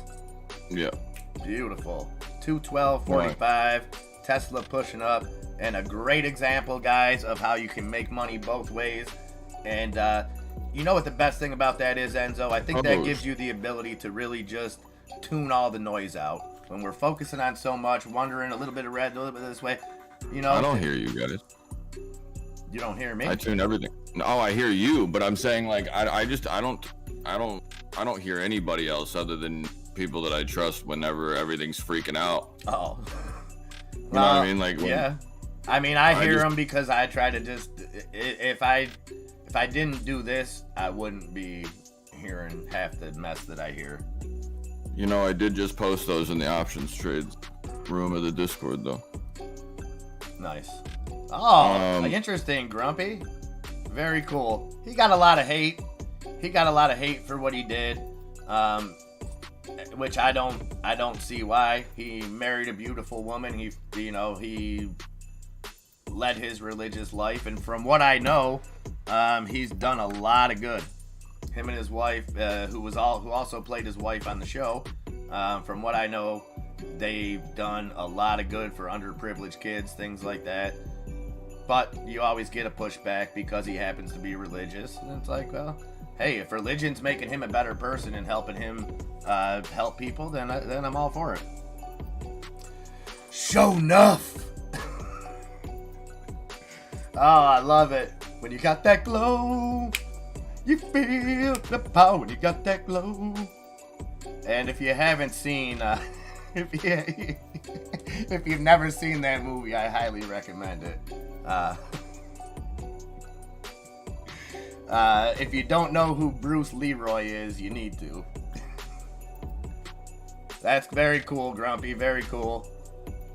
I was kind of blown away too, Grumpy, when I found that out about him, just because of the character that he played, and then not to go too far into details, watching some of the actual behind the scenes of Growing Pains and how he was kind of the moral compass on the show, when you would have really thought the exact opposite. Like, hey, Mike Seaver, man, he's a badass.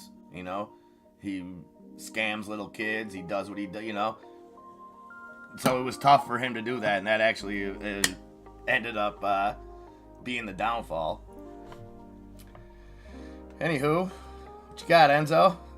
Tesla up at 212.50. Where are we going? 220?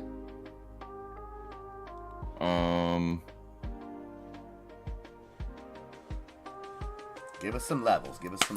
I like 216.59, 218.39, or 218.36, and then ultimate 220. We won't get past 218.75. Okay. And I'm not even gonna question that until we at least break over 200 EMA.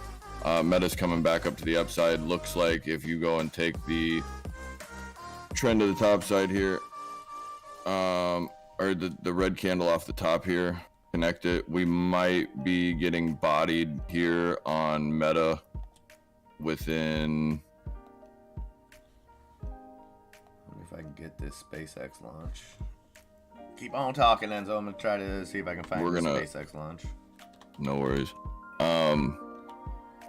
I'm hoping that this range in meta, we go 135.27, fluctuate there for a little bit, and then ultimately break up to the upside. But if the market wants to come back and turn around at any given time, it could. I don't know what any of the catalysts would be to the downside.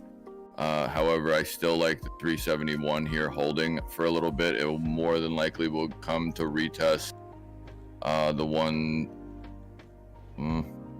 170.56 again. Try to find another top little support, but right now Netflix is trying to go up to the upside and take everything with it. I don't know that Netflix is going to ever move today. It might, but it looks like it's just a driver to get people, or to get the market kind of turn. When Netflix is down, the market's just kind of staying sideways. After it moves north a little bit, the entire market moves huge amount.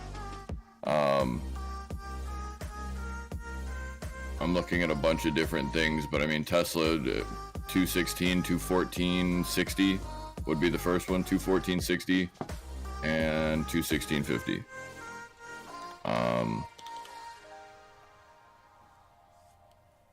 looking for Meta. It would be great if Meta held right here and held that 135.38 area. If it holds that 135.8, or I'm sorry, 135.38, it hopefully will give it enough time to have VWAP come help it out a little bit. You might get some scare wicks where it just kind of drops out, but I think they'll more than likely regain that area. But it's probably more than likely it's wanting to go back to that 137 flat, trying to retest that at some point, but we do need to go,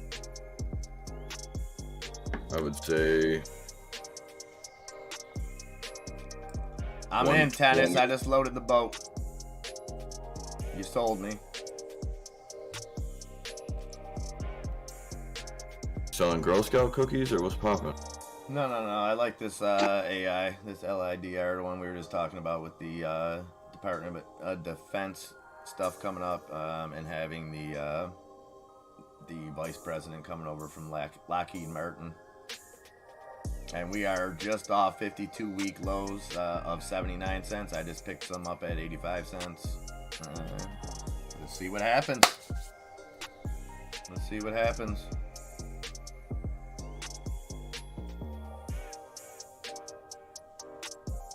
And that's the SpaceX that we're watching there, guys. All right, Hyde, be safe, brother. Be safe. We will be here.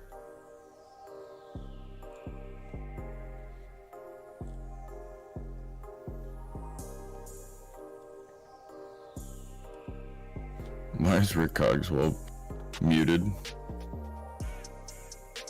Rick Cogswell's muted? Rick Cogswell's muted in the Discord right now. Why? I'm very curious why. I don't know. Brina probably muted him.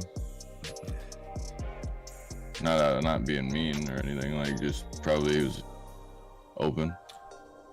So I loaded the boat on LIDR H2O. Not financial advice. That was the article that I was just going over, where they have they've got the vice president that came over from Lockheed Martin, doing some really cool things with LiDAR in the defense sector, and only about 6 cents off of its 52-week low. Now, I don't think that this is going to be any kind of immediate thing. I just picked up a couple hundred shares because I've seen tennis play it up and down every which way. I know his faith in it. I know he's done a lot of research in it. So it's not. I don't think it's any kind of guaranteed thing that's gonna happen like that. But unfortunately, H2O, it's like one of those things is I look at things that are stable right now, and I'm using hand gestures and stuff, forgetting you guys are watching this whatchamacallit. Yeah, why you putting my government out there, non-refundable? Real quick,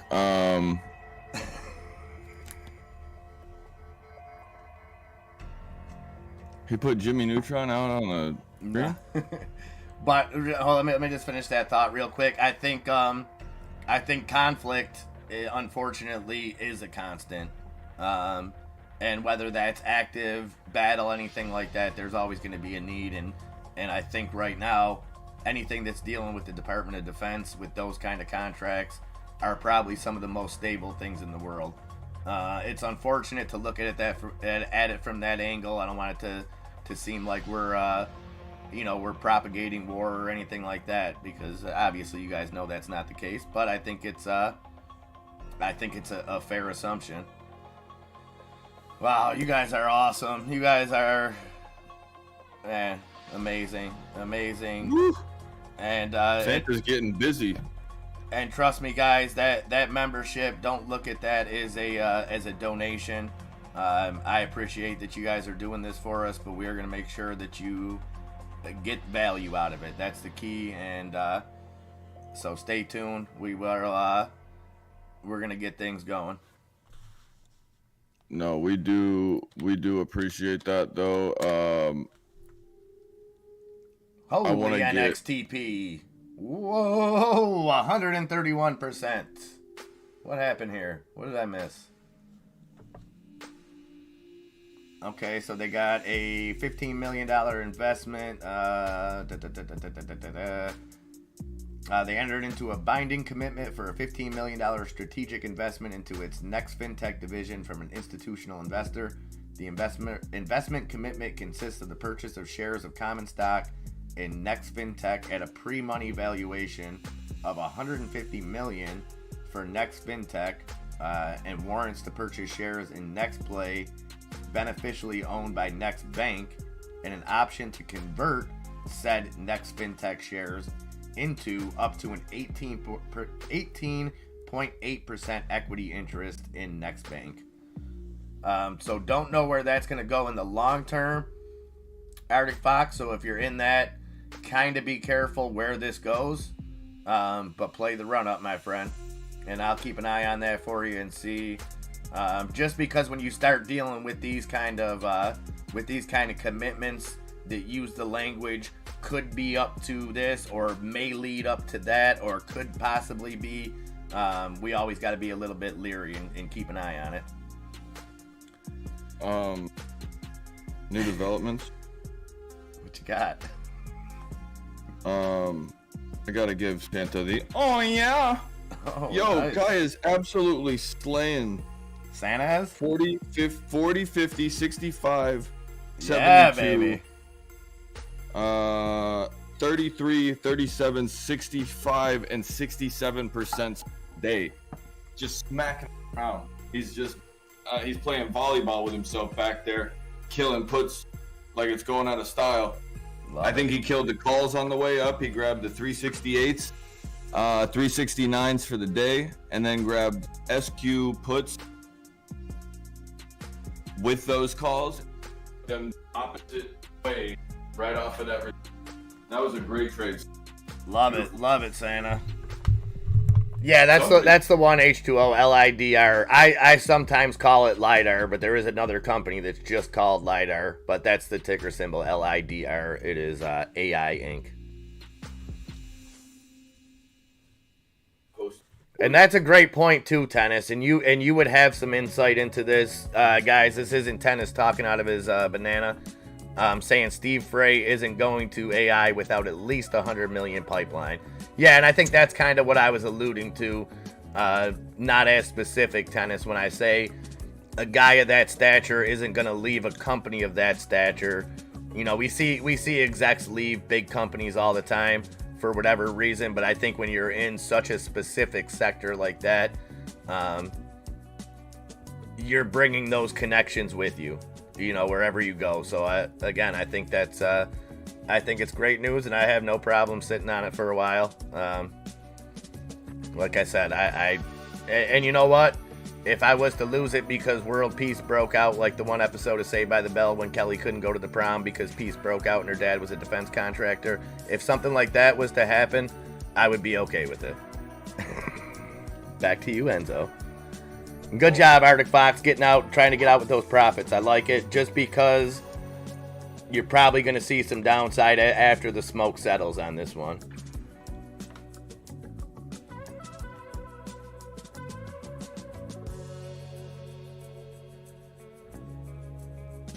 I'm looking.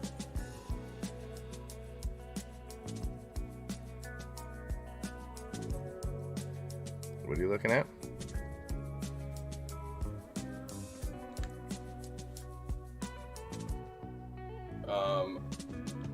Tube handles. You're in the wind tunnel.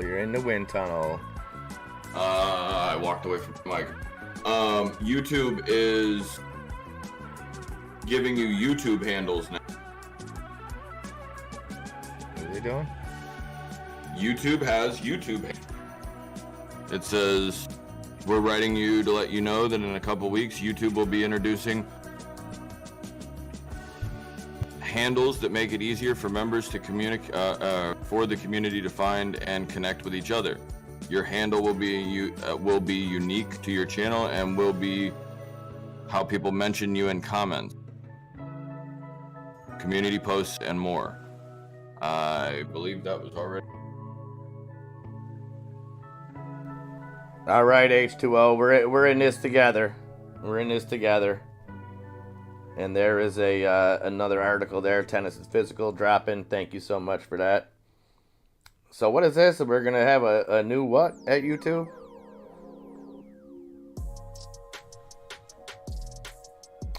And a YouTube handle, like on Twitter. I don't know. I will send it over to you. I'm just as confused as you are. Very, very, very strange. You'll. Oh,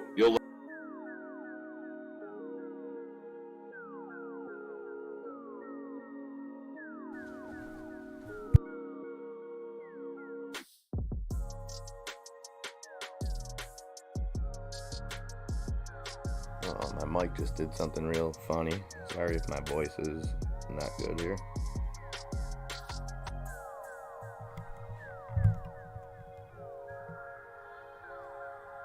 I just sent that to you in Discord.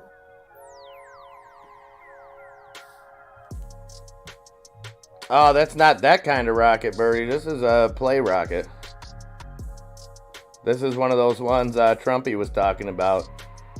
And Elon sends his rockets to nowhere. Or whatever he said.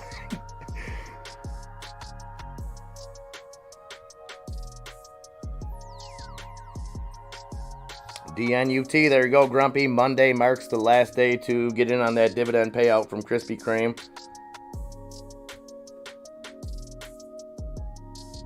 Yeah, I think it just stopped.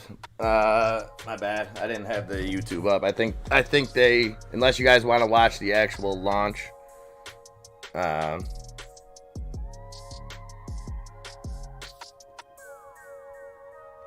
yeah, let's get that.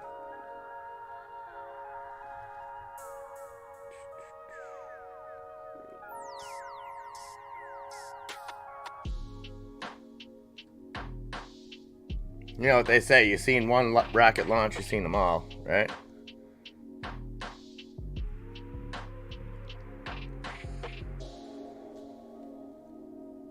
I like it, Tennis. And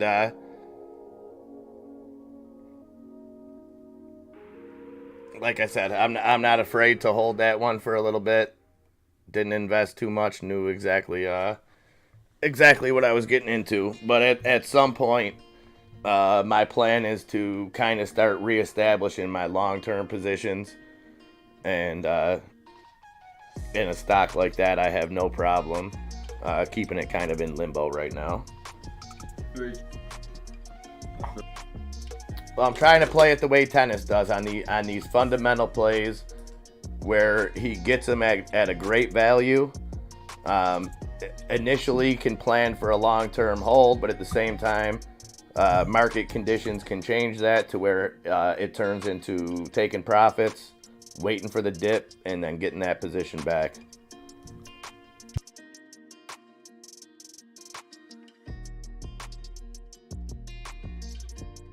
H2O Bubbles, thank you for joining the server. Welcome.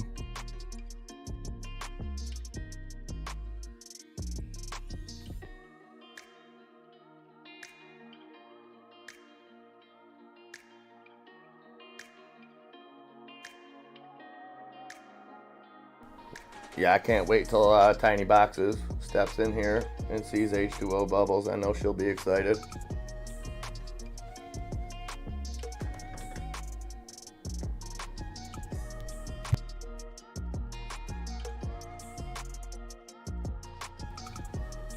And then, so H2O Bubbles, just so you know how we roll here. So what we do is we're on YouTube from 9 to 12. Then we hop in the Discord for Trader Lunch. We leave the stream up. We let the stream run. But we hop in the Discord for Trader Lunch. That's where Enzo really takes the helm and does some more faster paced trading in there. Things like that. But there's good chat and all that in there too. And then... oh, excuse me. Well, a little more 18 or older. Yeah, but you've been better. You know, obviously there's going to be probably a curse or two, but it's nothing nothing out of control. Nothing too crazy. And then we're back here for Power Hour. And the reason for that is just so that we're not just leaving people up in the air with me having to pick up Nikki, things like that. We figured we would put that schedule. Now, obviously, if something's going on in the market, we'll stick around or be back, but just like to keep everybody informed. Yes, Arctic Fox, congrats, my friend. That's always a lovely thing when you're surprised by something in your portfolio running up 130%. Beautiful. And Tesla continuing to move to the upside. I would be willing to bet CVS Frog, you got to be getting close to neutral at least with that call that you picked up there at the bottom. Hopefully should be in the money. Hopefully offsetting that other one. Beautiful, beautiful. And that's weird, Sabrina, because we've seen that in the past. And, you know, I would have to go back and look at how the market trended, because I remember catching it. There was a good week straight, and I want to say it was back in August, where everything that was on the top gainers list were under $1. Day in, day out, it was penny stocks that were moving. So maybe there is some kind of trend to that. Maybe there's something that we can identify with that. Enzo, any thoughts on that? I know you tend to look at more of the stocks that you look at, more of the bigger plays. Any thoughts on why we would see a lot of upward movement on real low price stocks? Manipulation. Think so? That makes sense. Yeah. I mean, this market should be. Tesla should be at 150.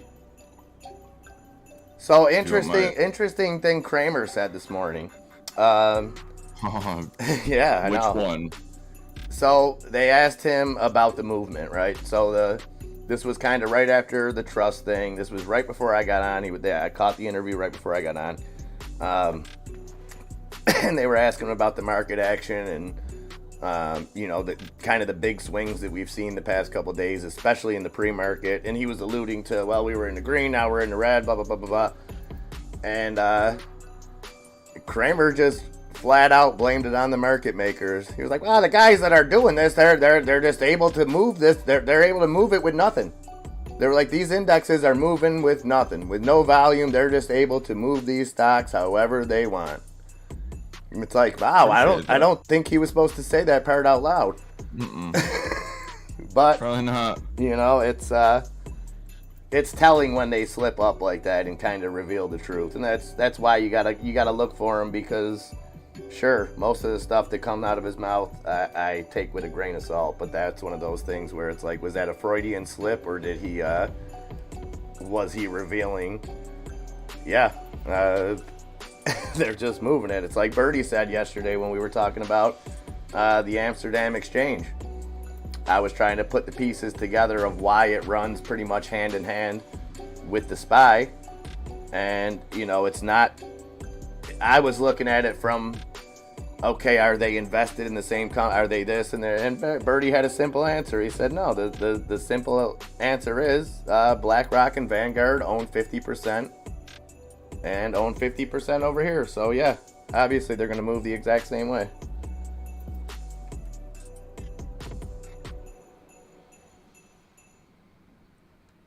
You're gonna get me singing, Tennis. You're gonna get me singing today. I have my dog's ears bleeding down there. 11:11, make a wish, guys. It is that time.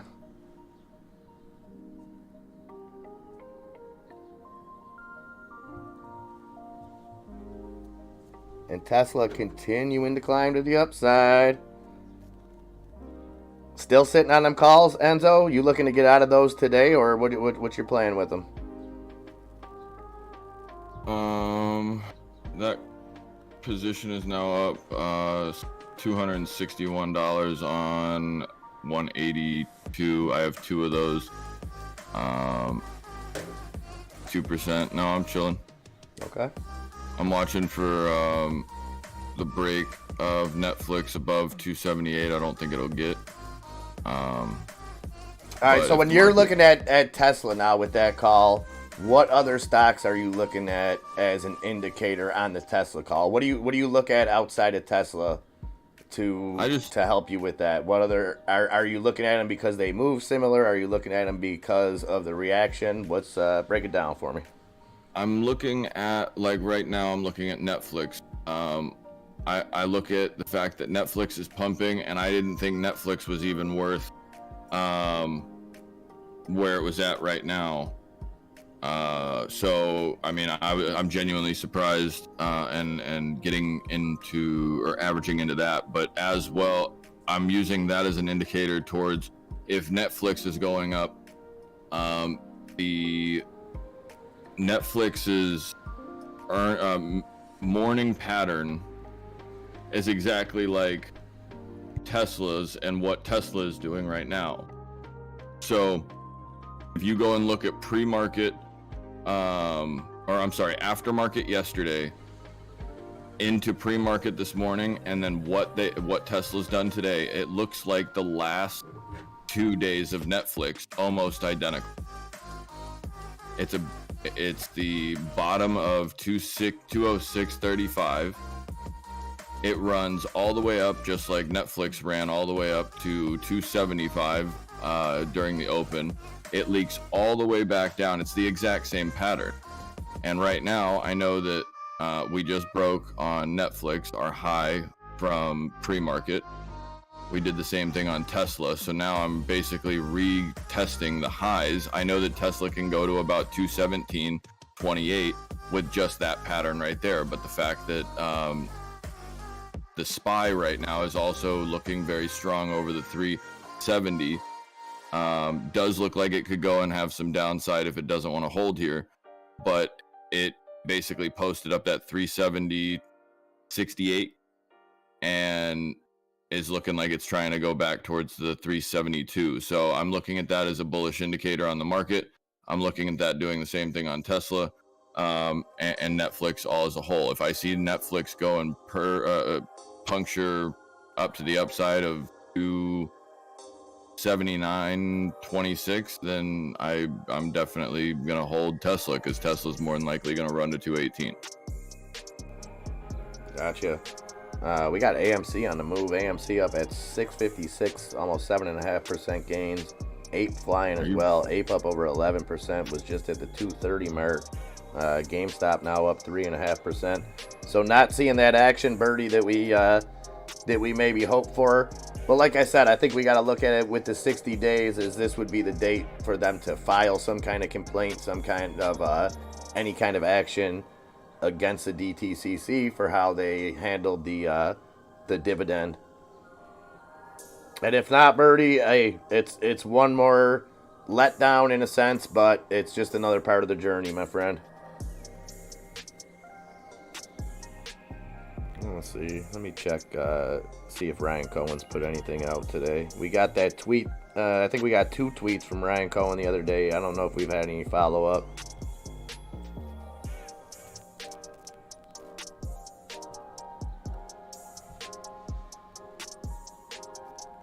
Nope, his last tweet was with that guy whose name I keep forgetting. I'm not even going to try to remember it because I muff it every time.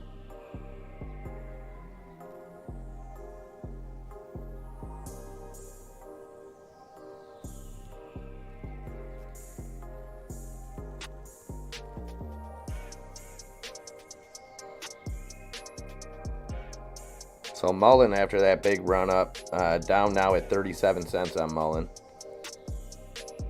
And we ran up to 45.8 cents. What's the volume? We're at 220 million trades on Mullen. We're definitely going to finish over at $500 million.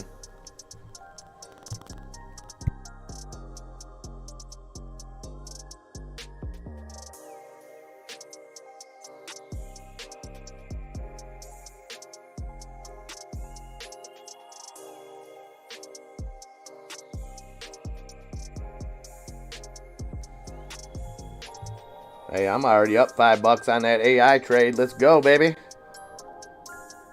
Keep it coming. 86.13 cents there. Sabrina dropping some of that Mullen news. In about a week's time, Mullen will host its strikingly different test drive tour. It will take place across 19 cities in the U.S., starting with the Rose Bowl in Pasadena. Each event will last for 2 days and feature the unreleased Mullen 5 SUV crossover. The second city on the tour is Las Vegas, Nevada, which will take place on November 10th and 11th. In Las Vegas, Mullen expects to showcase the 5RS as well, which boasts around 1,100 horsepower and speeds up to 200 miles per hour. In addition, the company hinted that there will be other exciting features available at the events. Both legs of the tour are already at full capacity. Okay, so that's some news that slipped right by me, Sabrina. Appreciate that. And, you know, I just hope when I tune in, I hope it's not a Lordstown Motors event all over again. Because I watched 6 hours of that stupid rally on a Saturday the one day, waiting for the Lordstown Motor car to go off. And I was all excited. And the thing lasted a half a mile or so and broke down. And then the best was like the chat. They're like, oh, they didn't break down. There was another car broken down and they just stopped to go help them. They're saving lives out there, Lordstown Motors. It's like, no, they broke down.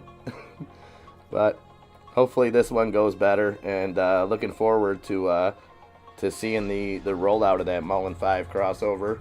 A lot of high hopes on that. I wonder too, Sabrina, will they be... I would think, will they be showing off the battery capacity will be my question. That's their big technology. That's kind of some of the driving force behind Mullen. So hopefully we have a chance to see that in action. Still losing hope on that. So you would think that Fortune 500 buyer, right? If this is such a big event, why? That's what I can't understand about that. Okay, Enzo, let me get your opinion on this. You're Mullen Automotive, right? You're Mullen. I'm Fortune 500 buyer, whoever. Your stock is tanking. Take the last 2 days out of the equation. Your stock's down to a quarter. You're supposedly building a custom vehicle for us. You running out of cash isn't in our best interest. We don't want to have any ties to you right now because that tells me that we don't have all the confidence. We don't allow you to tell anybody who the buyer is, things like that. So, like, at what point do they have to get to before they release this information? Or was this all smoke and mirrors?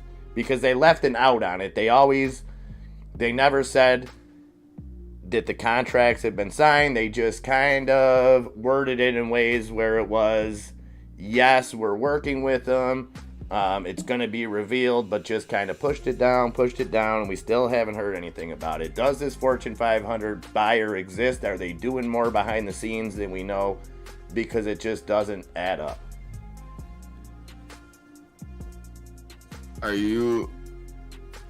What Fortune 500 company is buy that?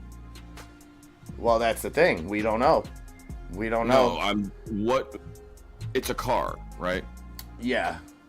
Give me a couple that could actually go and be interested in Mullen. I mean, I guess you gotta look Amazon, you gotta look Walmart, you've gotta look,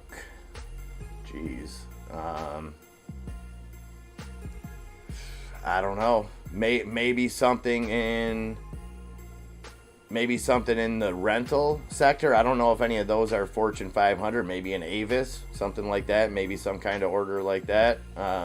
But then when they purchased that other company, they make more utility vehicles, not like SUVs, more of, so maybe that's why they bought that other company. I don't know. It wouldn't make sense time wise though, because if they've been working on this vehicle to fit the specifications that the Fortune 500, and that's their thing, that they're working close with them. They make a prototype. The Fortune 500 company says, okay, well, we want this, and this different. They go back at it. Wasn't Workhorse just like this? Workhorse was exactly like this. Workhorse, though, whether they should have or shouldn't have, I'm not sure how that worked out in court, but Workhouse kind of promoted that the USPS contract was all but a done deal. Right. But it never did. It never did. They at the last minute, the contract got given to Oshkosh, I think it was. It was challenged in court later, and then we seen another run-up months after Oshkosh got the contract. Maybe 4 or 5 months after, we seen another run-up on Workhorse on the thought, because news came out that it was going to be challenged, and the government, whatever the court was, could possibly end up awarding the contract to Workhorse. That didn't come to fruition. I think there was a little bit of a back-end deal done there, because this year we've seen Workhorse get the contract for new vehicles with the SPS. So the first contract was to refit vehicles, basically take vehicles, turn them into electric vehicles, whatever they have to do, and kind of repurpose them. Whereas this one, it was made to look like what Oshkosh is doing is something completely different, and Workhorse will get the work order for the new vehicles. Oh, utility van conversion. Okay. So, still to that, I guess it still keeps the same companies in play, though. Who would be a Fortune 500 company? I guess, does that bring like FedEx into the fold, UPS? That's what I was looking for. Is like, who would actually buy a vehicle that is in a Fortune 500 company? Who would buy an entire car company that would make sense? Like, what would they need it for? Like, I don't understand. I would understand Amazon or something like that needing something to be like having like a Workhorse thing where they needed the post office or whatever. But in reality, like, why would a Fortune 500 company buy a vehicle manufacturer? It never made sense. Well, they're not buying they're not buying the company, they're buying the product. They're buying you know what I mean? They're just a buyer. They're not like a buyer. It's not a potential buyout, and I probably worded that wrong. They're just a buyer. But that's why I say it's even more like, wouldn't they want to just, if they're a company that could have just put their name to it, you know. So Junk Savvy saying it's a telecommunications company in the Southwest, according to a Missouri press release. Thank you so much, Junk Savvy. It is so hard to keep up on everything, Mullen. So a telecommunications company, what does that bring? Verizon into the fold. I don't know. I've always gone. I think I actually have talked to Junk Savvy about this quite a few times. I've heard her talk about it quite a few times. She's a very bright lady. I would just trust her. Oh, absolutely, Her absolutely. news on it and stuff like that. But I don't know enough about it to really speak, other than the fact that I don't know who they would sell it to. It seems. Has this guy ever not performed what he said he was going to do before? Tough to say because to me, he's like a poor man's Adam Aaron. He tries to appeal to his shareholders, which I respect.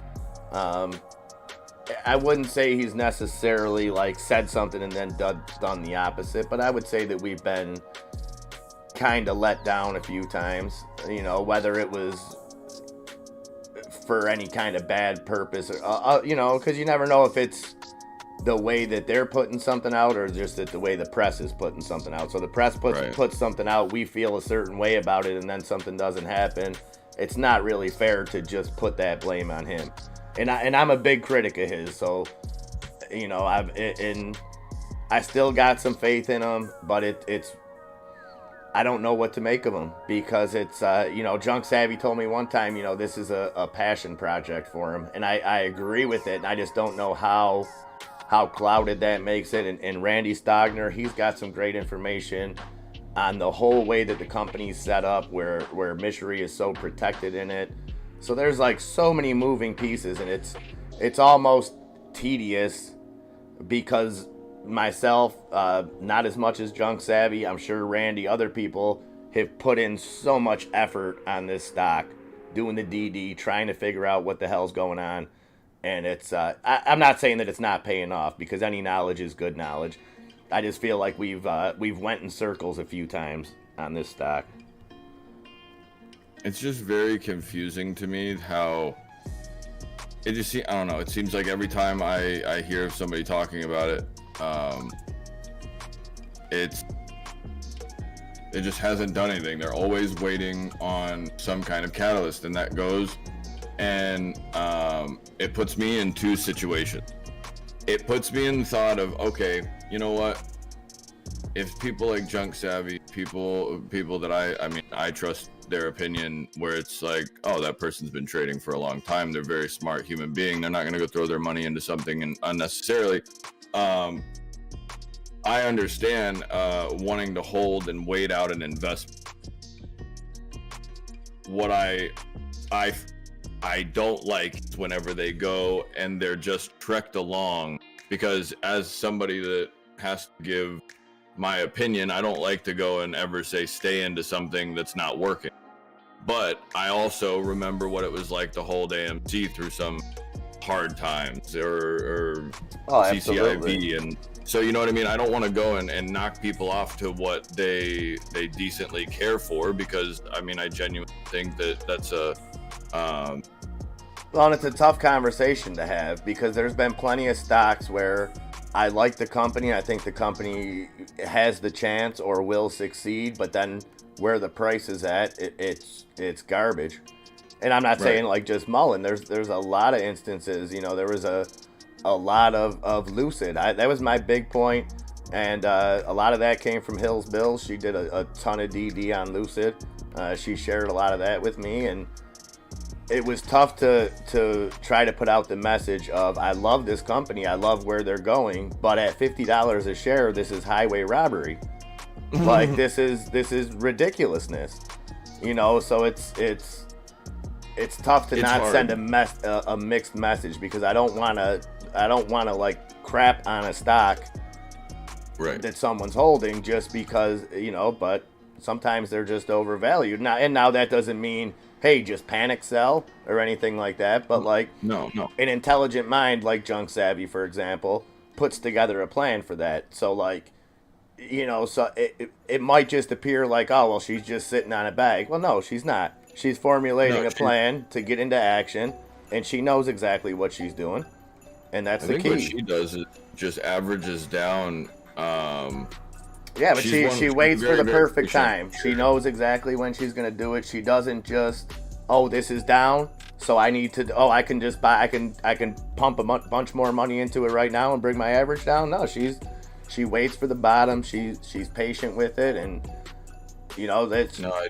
she becomes a better trader every single day on her own accords because Absolutely. she busts her ass. And I think the future is going to be amazing for her because the stuff, and I've talked about this before, the stuff that she's doing, the stuff that Bullfroggin's doing, you might not see the immediate overnight get rich because that's not what they're trying to do. But I'll tell you what, when this market gets any kind of normalcy, those people in that Discord are all going to be millionaires on their own accord because they're learning and they're taking their time. They're learning how to trade.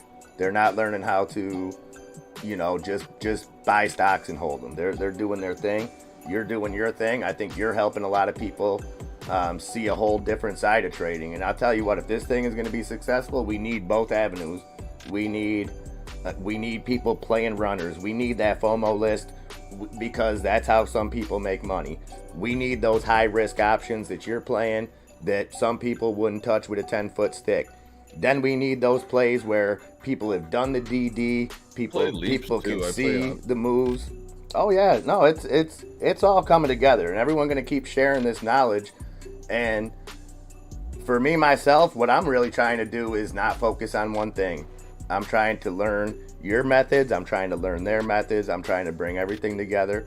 And it's not that I've never traded stocks before. Obviously, I've been talking about it for a year and a half. I know a thing or two. I'm not saying I'm anything special, but what I'm saying is, you weren't well versed in a couple and there's always there's always room to grow. In a year from now, I'm still going to be learning stuff. In a year after that, I'm still going to be learning from all you guys because that's what it is. We evolve, we grow, we adapt, and we're going to kick some ass. That's what's happening here. Sure. No, we're going to have a lot of really cool things that we have the ability to do, and just having the freedom of thought and being able to actually produce that is not hard considering we have all the resources in the world. So Tennis coming in with that sell the rips on Ape. That's not a bad idea, Tennis. That's not a bad idea. Not financial advice, but hey, I think that Ape is still a big unknown.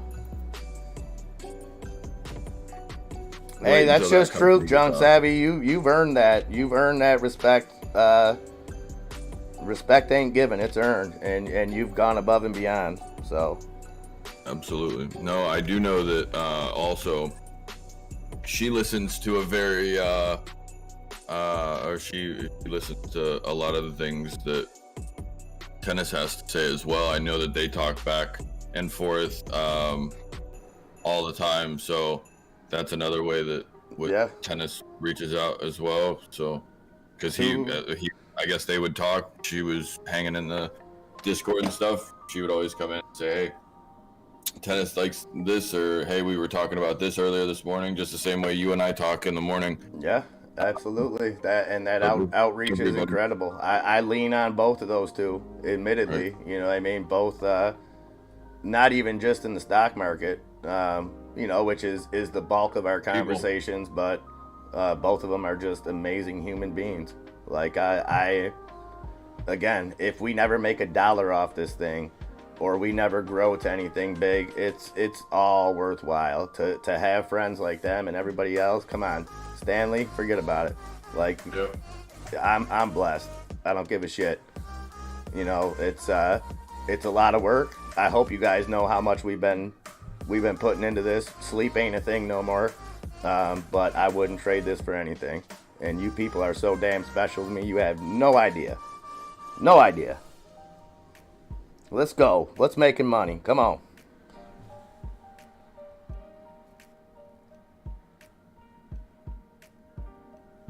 Oh, Sabrina, I can't even imagine what's in that head of yours. Like you said the other day, thousands of ticker symbols, thousands of news articles. And I know it just all blends together. And hey, it's, the best thing, Sabrina, and I noticed that about you the very day one, was in a lot of chat type situations, you see people talking about stuff they're involved in, right? Everybody wants to, hey, whatchamacallit did this, I'm in it, I got in at that, which is awesome. But once I started noticing, like, wait a minute, she's not just doing this for her own know-how. She is doing this for every member of this community. She is busting her butt to bring news here every single morning on plays that she could care absolutely less about.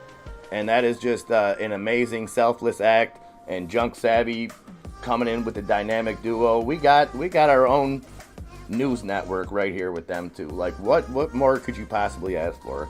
I don't even know why I have news up on the screen, because I don't need it, because we got them too.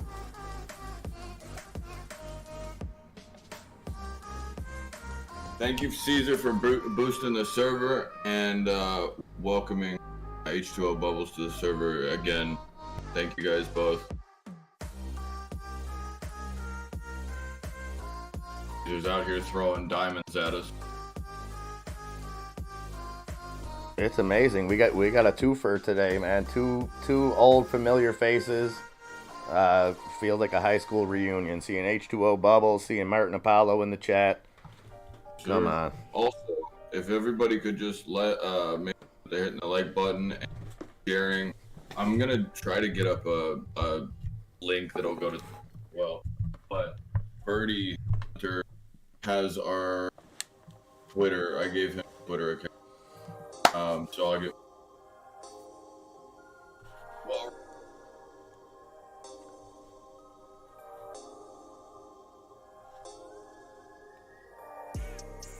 come on, Tesla. Let's get going. 213.54 on Tesla. Let's get those CBS fraud calls up in the money. That's what I'm talking about. All right, what do we got here, guys? The Dow up 1% now. S&P up 0.75. The NASDAQ up 1.28. Looking good, looking good.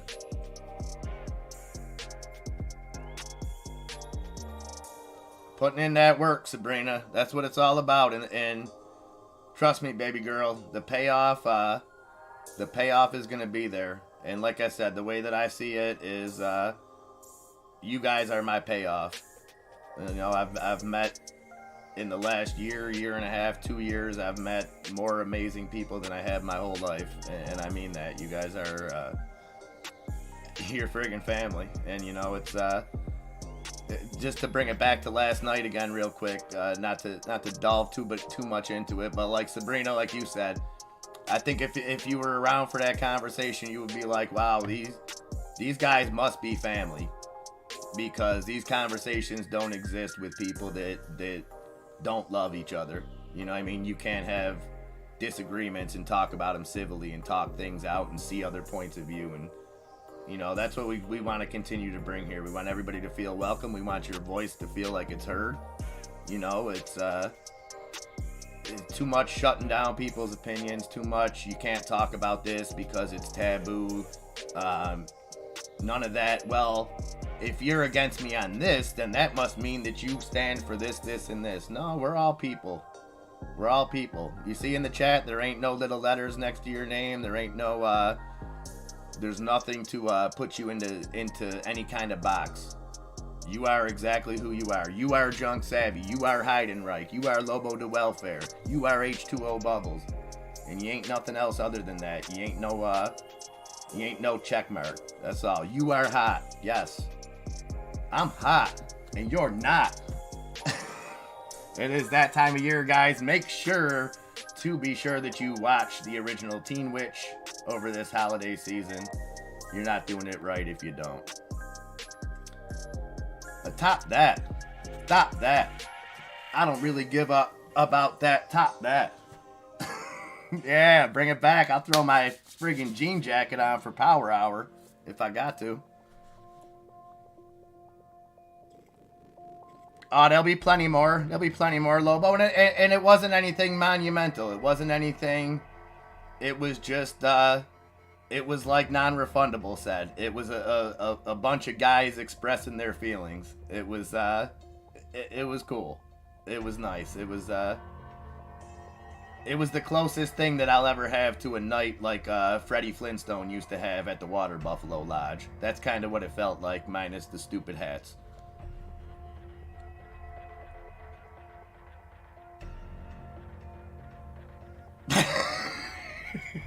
Sabrina, Jim Cramer was the first person I saw. I thought, this is interesting. What a job to have where you can go to Wall Street and talk stocks wasted. Well done, Sabrina. I happen to enjoy chopped liver, Grumpy, so I take that as a compliment. Thank you, sir. It's a great snack, and it tastes okay, and it's a great way to stay in shape, so.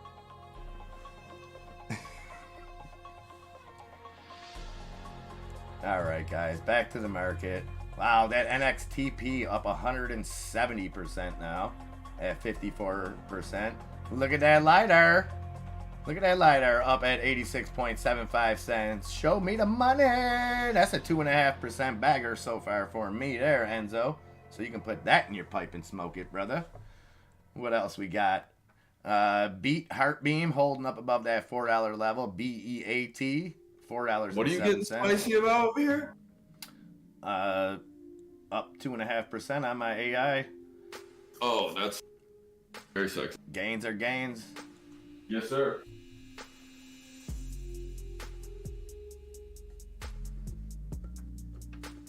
Hey, love you, Stanley. Out picking up 2 stairs from the medical supply company down the street. You know, the seat chairs that old people use to go upstairs.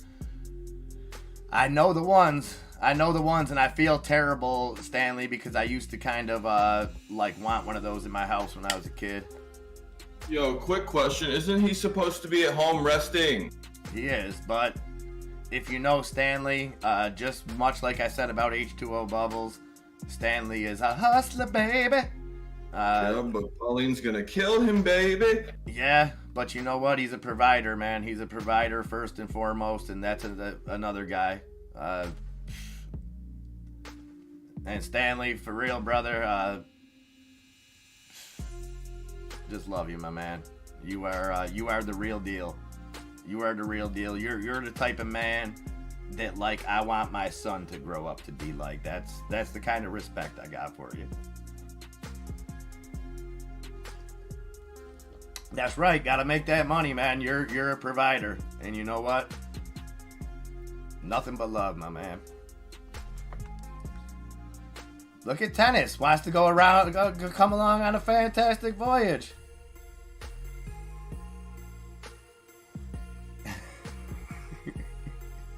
Well, I'm sure you'll make it up to her, Stanley. I am positive of it.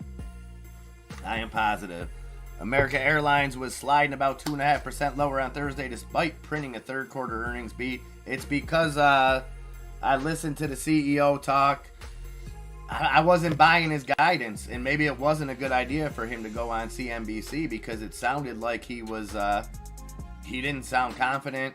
And I'm not saying that that's why the stock went down, even with the good earnings, but seemed very hesitant. Seemed like he was giving guidance that he thought to not be obtainable. Just my take on it.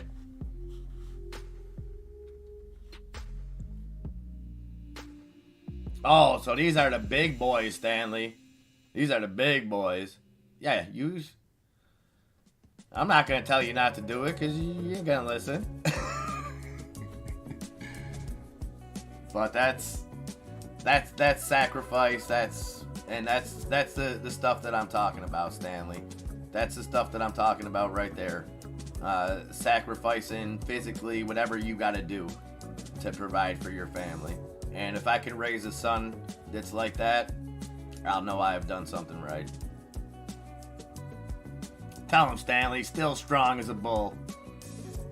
Yeah, you might have a bum ticker, but hey, still strong as a bull, Stanley. Just don't overdo it, brother. We worry about you. We worry about you. BTU, I remember them. Peabody Energy today issued a statement stating that third-party reports of earnings for the quarter ending September 30th are false, as the company has not yet issued earnings for this period. Okay, where's the ambulance chasers on this one? I'm sure Bilderberg is going to be filing a lawsuit on that. The company will report earnings in the coming weeks, consistent with past practice. And I bet you it's a case, Sabrina. Let's see. I would say Bilderberg, Hindenburg, they're probably involved, and they're probably involved in both ends. So they're probably they probably through a third party probably put that fake information out, and then they'll swoop in and try to catch a lawsuit off of it. So that is suspended up at 2464 on BTU.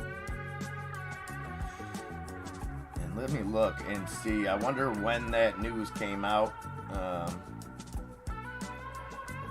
and what kind of impact it had. It's suspended. Yeah, it's suspended now. So what must have happened was those fake earnings came out.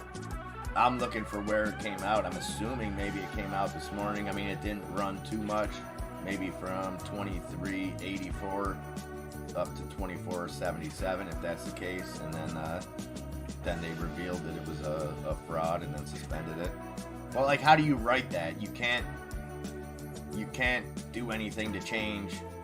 And not that there was, huge price action or huge, but we've seen the same thing with the Litecoin thing. Nothing was ever done about that. There was nobody held accountable. There was nobody, and people lost big chunks of money. I remember poor Cassie got reeled into that, and it wasn't her fault, and I felt partially responsible, and it wasn't my fault at all, but reputable news sources, Reuters, they were reporting it. They were sharing, well, what they did to cover their backs, they were sharing a third party's reports that Walmart was going to accept Litecoin. Litecoin went from $180, it shot up to $240. Then it got suspended. It came out that the news was garbage.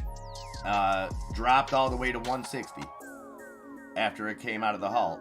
So even people that, not even so anyone that bought on that way up that thought, okay, this is a big deal. Walmart, you would think this is groundbreaking. BTU just went live too, as a matter of fact. You had anybody that got in on the run up, they lost those gains immediately, and then you had people that were just invested in Litecoin that had nothing to do with it, that lost 10% of their portfolio on that fake news, and because it was done through a third party, all this crap where it's like, well, we were just sharing the news, and like, they're right.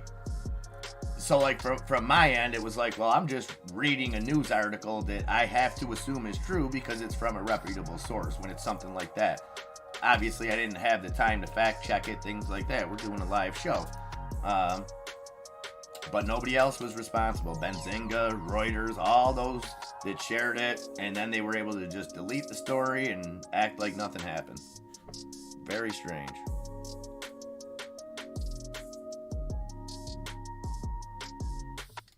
I never bought into it, Hyde, but I have followed it. It's been on watch lists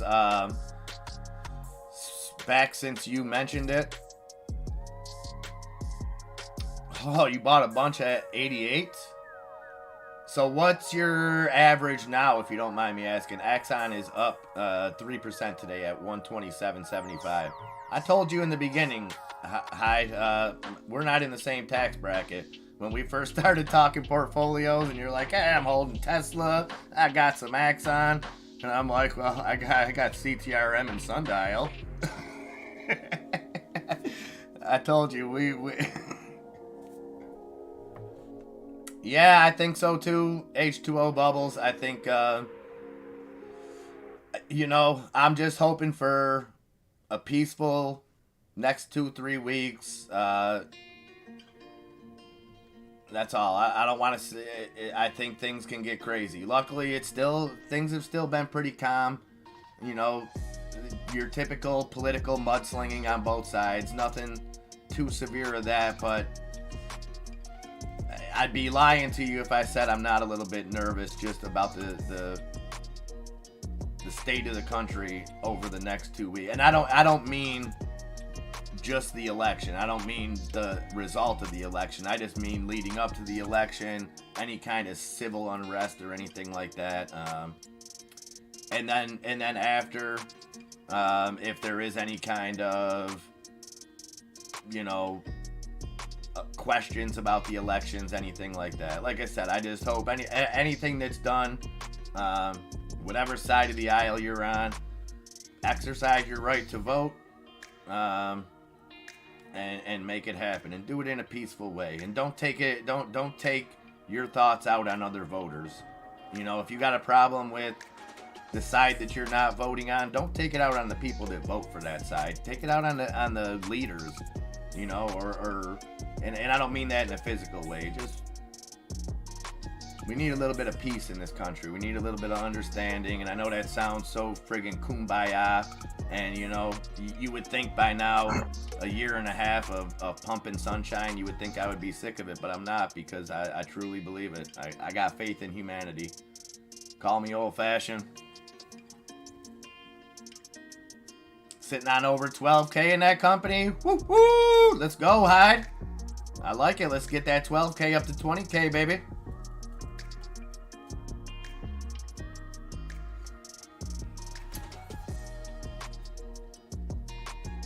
Well, if they need it, H2O, you know. as long as the punishment fits the crime.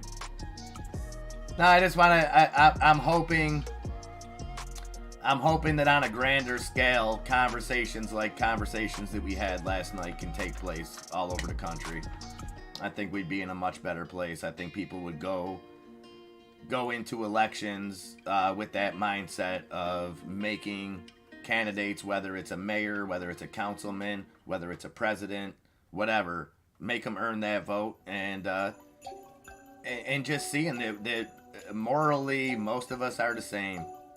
You know, you got 10% on the far this side, 10% on the far that side, and then you got the rest of us in this middle of, are there things that we disagree with? Sure, but we all want the basic same stuff. We all want the same things out of life, and we're going to get there. And I think this election might be different. I think maybe we see vote policy, don't vote noise.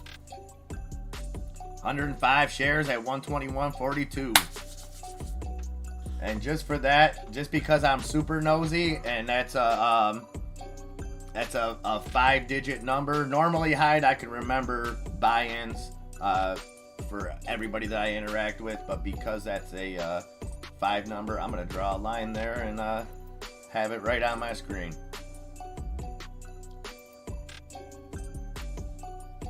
The 5-minute on Cano. Here, let's take a look at it. And you picked up the dip on this, correct, Crypto? Oh, yes. You bought that. Now I can't even think. I'm just patting myself on the back about stalking your guys' portfolios. And now I can't remember. I know you bought it. Was it in the low 4s? Did it make it down to the 3s? Mid 4s, maybe? And we're at 473 right now, up 5.5%.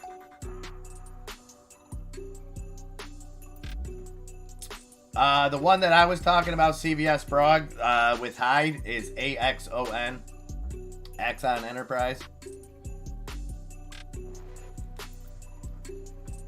Oh, we on the move? There you at? Oh, tennis. That's what I wanted to ask you. What are your thoughts on Snapchat's earnings tonight?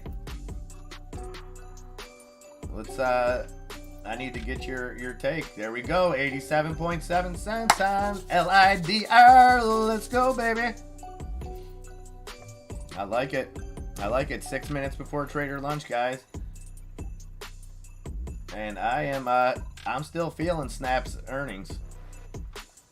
And it's more of a rebound play on the hit that they took in their last earnings. I think they will continue to add subscribers, or whatever they call users, I guess is what they call them there.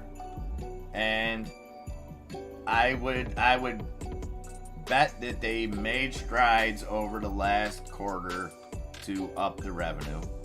You know, I would think that they are going to show what they've done from then till now. They're going to have good numbers to back it, and I think they're going to give good guidance going forward.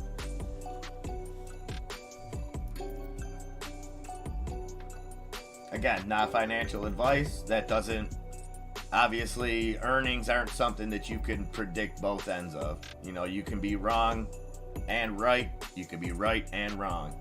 You can assume that a company is going to have good earnings, and then they do, and the stock goes down. You can think these earnings aren't going to be great, and you could be right, and the stock could go up, if you get what I'm saying. So there's always a twofold for it.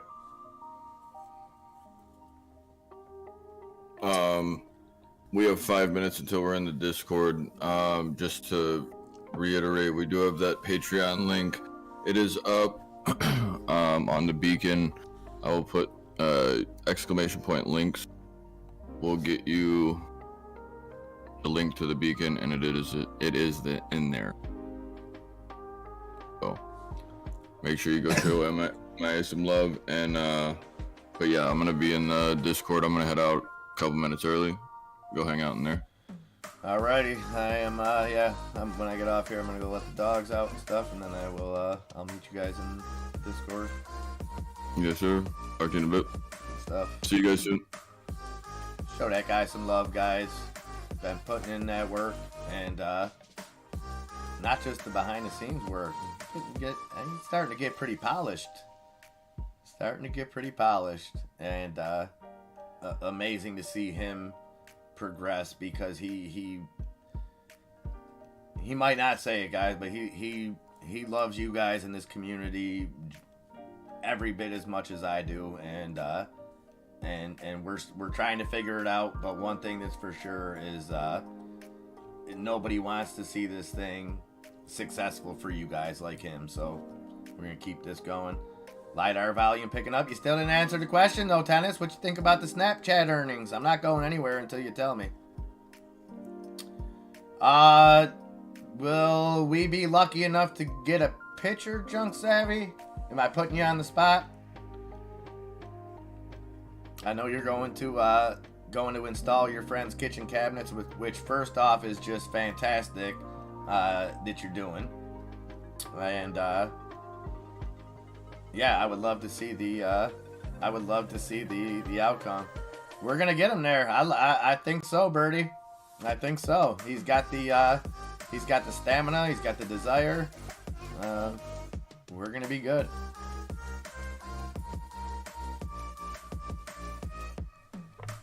And just before trader lunch, so just to take a look around, the Dow's still up 0.75%. S&P's falling back a little bit, up 0.5%.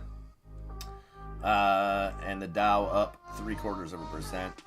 Apple up 1%, Microsoft up 1.3%, Amazon up 2.3%, Tesla still down 4%. Both Google's up about 2%, Nvidia up 4.6%, Berkshire down 0.2%, Meta up 2%, and United Health up 1.4%. So you just see how much that downside on Tesla is weighing on the S&P, with everything else up, well over 1% in the top 10. Nvidia up 4.5%. So you got some heavyweights with big gains here, but you got Tesla dragging that down. So Tesla breaks to the upside. You could see the SPY rip. Took one out of Enzo's playbook there, huh?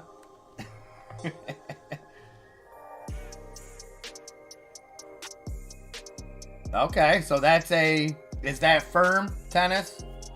How firm? So you're not worried, and in that sense, and I kind of like that, because that takes the worry out of it, Tennis. So you're not really worried about this earnings call one way or another. Not that you're disregarding it or anything, but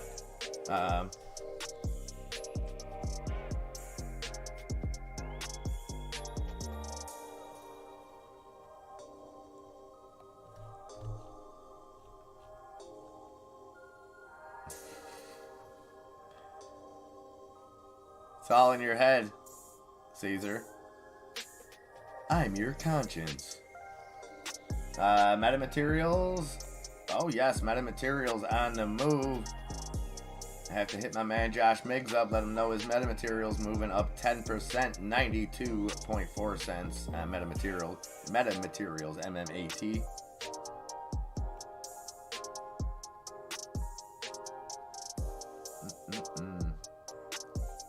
So AT&T pulled back a little bit after running up to 17.16, coming off those good earnings for AT&T. 16.84 now, up 8.36%.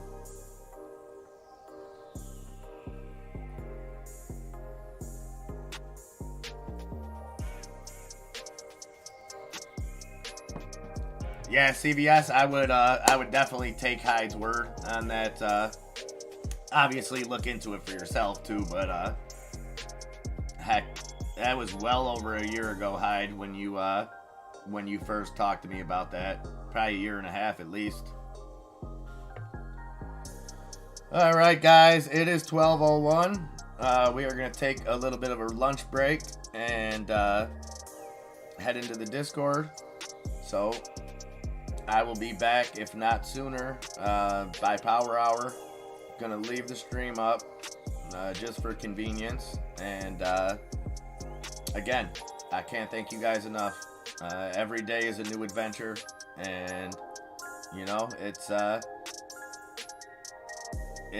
slow trek to the top, but we're gonna get there. We're gonna get there together, and you know, it doesn't matter if there's 5 of you guys in here or 5,000. You're going to get the same effort out of me every day, Enzo. And I just hope that we continue to give you guys value. And like I said, you give me the most precious thing in your life, your time and your effort. And keep me in line, guys. Call me out. If I'm ever slipping, tell me. Say, hey, MIA, this is bullshit. You need to get on your game.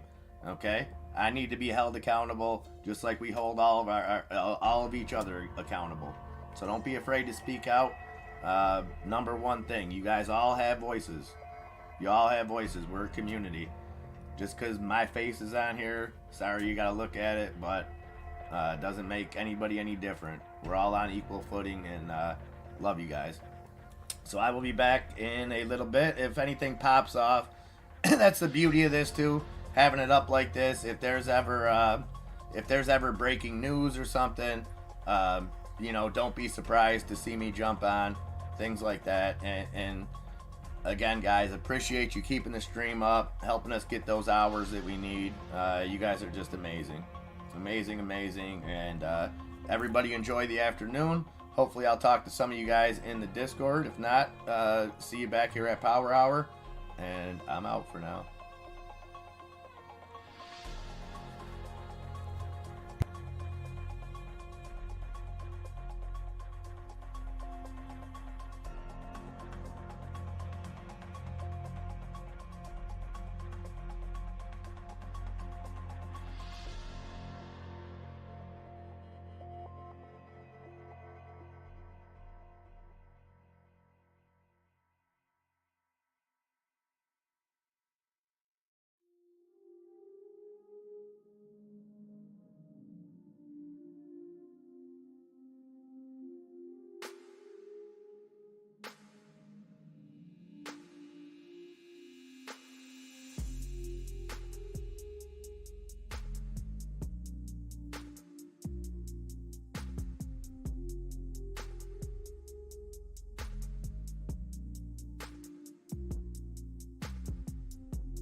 All right, welcome back, guys.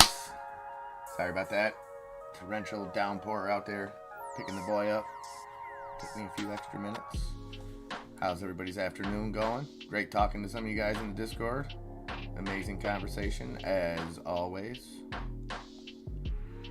And, okay, the market's recovered since the last time I had service a little bit. S&P down 0.56%, the NASDAQ down 0.45%, the Dow Jones down 0.12%. Always like to check this heat map right when I get back. See what's heating up out there. Okay. Dramatic turn of events. Mostly red across the board. Energy holding up. Semiconductors somewhat holding up. That's really the only thing that jumps out right this minute. What else we got? Some random gainers here and there, but nothing too significant. Let's go, Caesar. Let's go. We're in power hour, baby. It's time to kick things up a notch.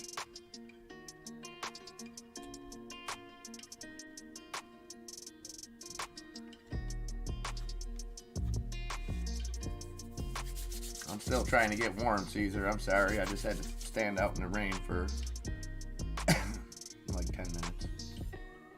Not that it's that long, but it's freezing out there. I think we're going to get snow any day now up here. Not looking forward to it. All right. So you got Tesla still down. Tesla at 207.70. I'm keeping an eye on Snapchat going into this close. They have their earnings coming up after the bell. And let's just see what the experts are saying about Snap's earnings. And maybe get I think Enzo may have had to go pick up little Enzo, so maybe he'll be back here with us in a minute.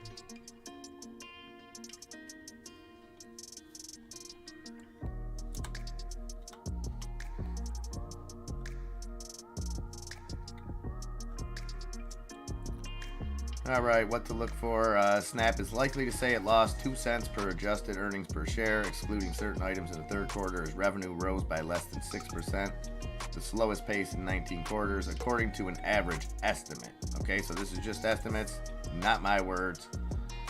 Social media companies face a potential plunge in advertising along a significant revenue stream amid heightened concern about a looming recession, geopolitical instability, and persistent inflation. Brand advertising, popular among social media platforms, could be hit especially hard as companies across industries trim ad budgets. Snap has already suffered a pullback in ad spending, partly due to intensifying competition from rival TikTok for young users. Investors will look to the key social media metric of daily active users, DAUs, a figure indicating the size of the company's total user base. It's crucial to the company's ability to win advertiser dollars, which they crushed on last earnings, but still didn't do well in the earnings. Analysts predict DAUs will increase at the slowest pace in more than 2 years. Maybe they're right. I don't know what they're estimating this on. Snap shares largely unchanged in the past quarter, have plunged over last year. They slid 86% in the past year, compared with an 18.6% decline in the S&P 500. Snap posted at least 7 straight years of annual losses through 2020. The company finally made an annual profit in 2021 by posting flat or positive earnings per share in each quarter. Blah, blah, blah. So we're looking for strength in the daily active users. Doesn't look like expectations are great on revenue, which I think is probably good. I think it may be able to beat on revenue, or at least hit that revenue. We'll see if they're accurate in regards to these average daily users, if it slows down or not. Now I really don't know what to do, because is it do you play the reverse psychology? Will middle of the road earnings plunge it like Tesla did? I don't know. Probably won't take a chance on it. Right back at you, Lobo. Right back at you, brother. Alright, guys, we got 47 minutes left in this Thursday. We're almost through another week, guys. Almost there.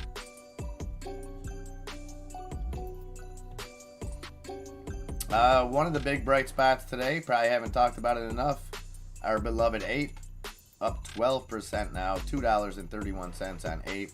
AMC up 3 3/4% at $6.34. So we're back in the 860, 870 range for total value. Would be nice to see us get back into the double digits, and maybe we're on our way. Maybe we're on our way.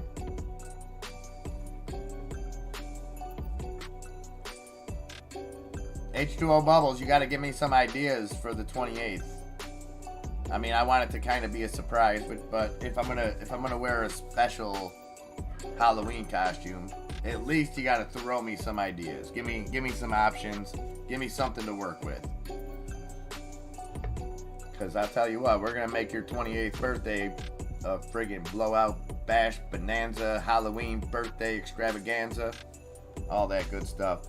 Also, tomorrow, I think we're going to do it right at Trader Lunch, possibly at the end of the day. Let me confirm that with Enzo. He's got a few really cool AMC NFTs. I don't know the specifics of them. He sent me pictures of them. I know the one is a very limited edition. I want to say like number 106 out of only 1,000. And that is I think it's a Godfather 50th anniversary.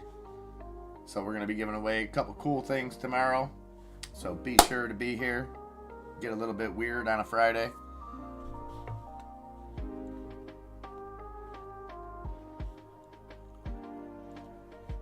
All right.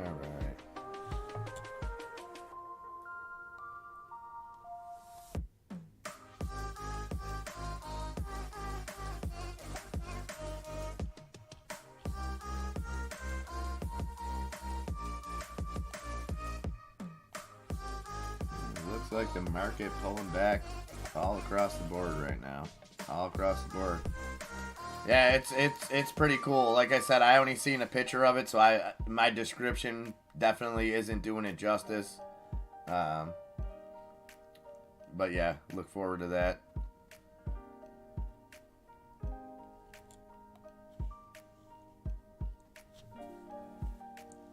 Sorry, I am still all wet.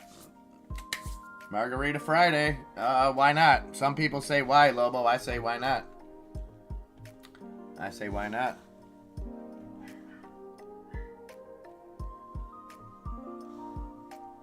Fifth Third Bancorp, FITB.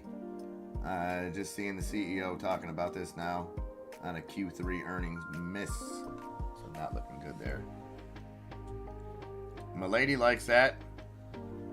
Milady likes it. Hopefully, have Nunya let us know, Milady, when he makes it home safely. I'm not sure what time he was planning on leaving, and I don't think it's too long of a drive for him. But have him check in with us just so we know he's safe on his voyage back home. What else moving? Shopify holding those gains. Shopify holding above $30, $30.08 after that big spike this morning. Ran up to $30.82. KPRX trying to climb back up after dropping like a stone this morning. $6.94 now for KPRX, down almost 16% in the day. Metamaterials, that's up at 89.5 cents. So it ran to 92.5 cents, still up 6 2/3%.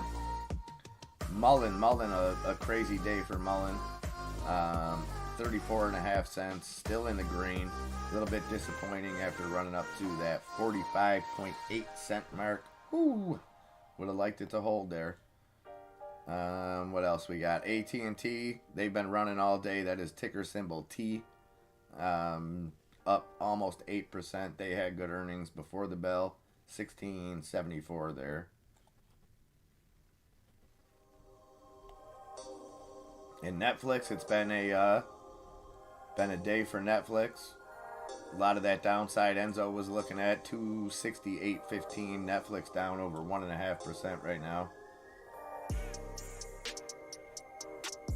AMPX, that's another one, was flying in the pre-market, ran up to $11.30, now down 12% at $9.72. Grumpy Old Man, your DNUT, otherwise known as Krispy Kreme Donuts, holding almost 2% gains at $13.63. Well, because that's just consideration, my lady. That's all it is. Because as soon as you see him, you'll know he's safe. He'll know that we're concerned. He's just trying to,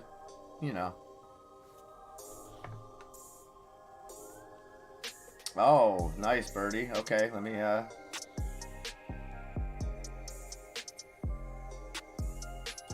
see if I can't.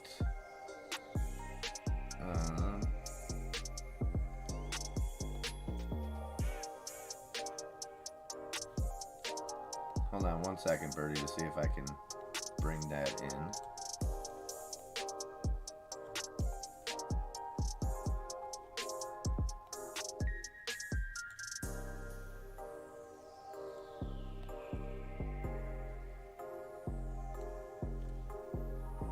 Well, we're all in at this point, birdie, so might as well get tossed off too. Hold on 1 second, Birdman.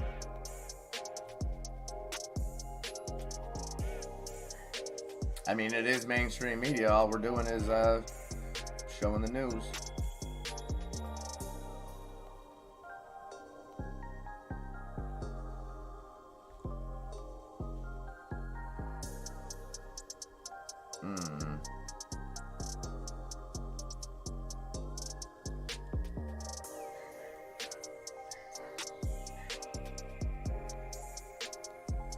Interesting, it won't let me bring it into OBS, birdie.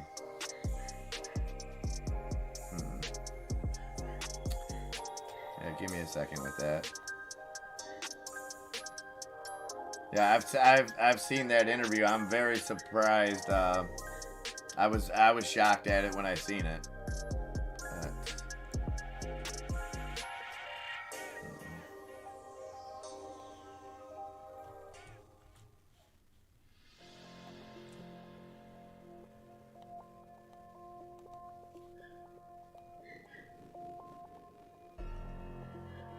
Having some technical difficulties, Bird. Let me save that, and I will.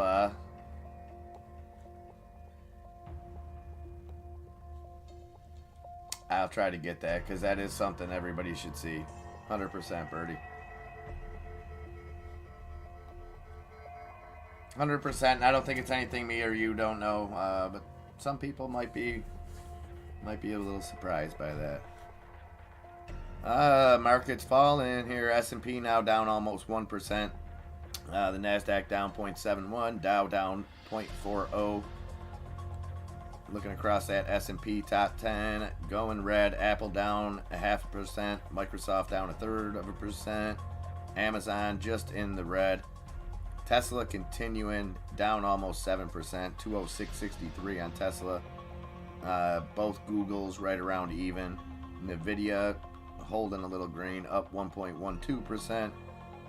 Berkshire down 1 2/3%. Meta down 1%. And United Health even dipping into the red there.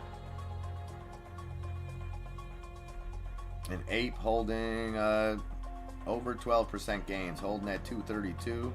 AMC up 3% at 630, and GME down to that $24.27 mark. And Birdie, I know you're probably a little disappointed with the a little bit disappointed with the price action. Yes, absolutely, Birdie. Absolutely. Posted in here. I don't know if it's just a format thing or a certain things get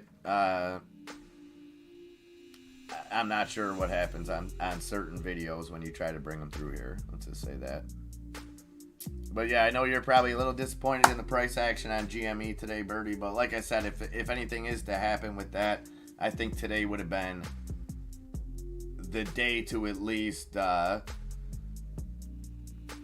take some kind of action, but at the same time, maybe not where we see a result. So who knows? I wouldn't say I've got all the faith in the world, Birdie, but I would say there's still a sliver of hope for me. And maybe it's in an alternative reality that I feel like Ryan Cohen still could be working with the SEC and some capability to do, but I don't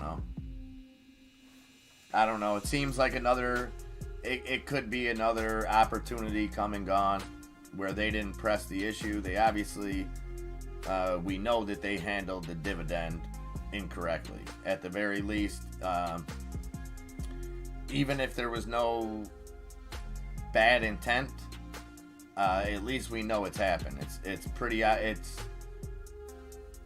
It's been pretty much laid out on different exchanges, and I mean, we'll see as it goes on, Birdie, if there's any lawsuits filed against individual exchanges, things like that.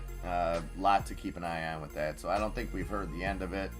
And that's why, Birdie, we usually, including yourself, we don't put these timelines on. We didn't look at a day like today and say, well, because it's been 60 days, this is what's going to happen. No, we just lay out the time frame of pointing that out. Okay, it's been 60 days. This is the last day for them to, I guess it would be challenge or to, I don't know what the word would be, Birdie, as far as what they would have to do with DTCC or who that would have to be reported to. I'm not sure who DTCC would be, who would be the one that has the authorization. Is it the SEC? I would assume, but I'm not sure.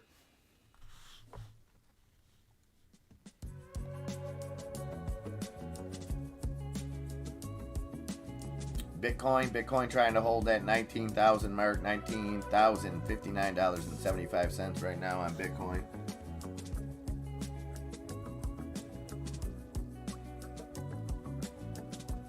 Oh, there you go. So Adidas feeling the pressure. Adidas feeling the pressure to cancel Kanye. I'm not sure if they've doesn't look like they've bowed down to it just yet. But Adidas down 4.5% today, and the headline is amidst pressure to reconsider the Yee products. So another example of kind of cultural censorship pushing an agenda. If you don't know the things Kanye's been saying, you can check them out. It's widely available out there, but. And I'm not saying what he's saying, again, is right, wrong, or anywhere in between. It's irrelevant. He has the right to say it.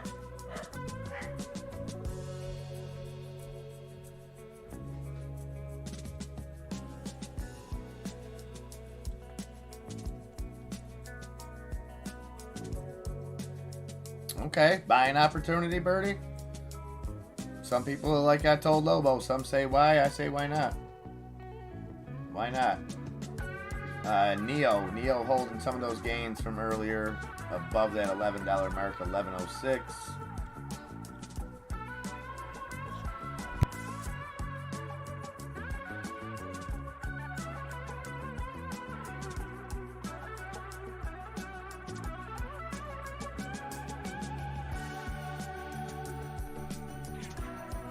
Alright, sorry for all the dog aggro. And BTU, what we seen earlier, let me see how the reaction was to that. So BTU, we had, okay. So they still have them posted. They haven't even taken them down. So article came out. Here it's showing me 6:48 a.m. And this was put out by Benzinga. And okay, guys, they don't allow you to share. I wish I could show you this screenshot because this is the stuff that you need to be aware of. Okay?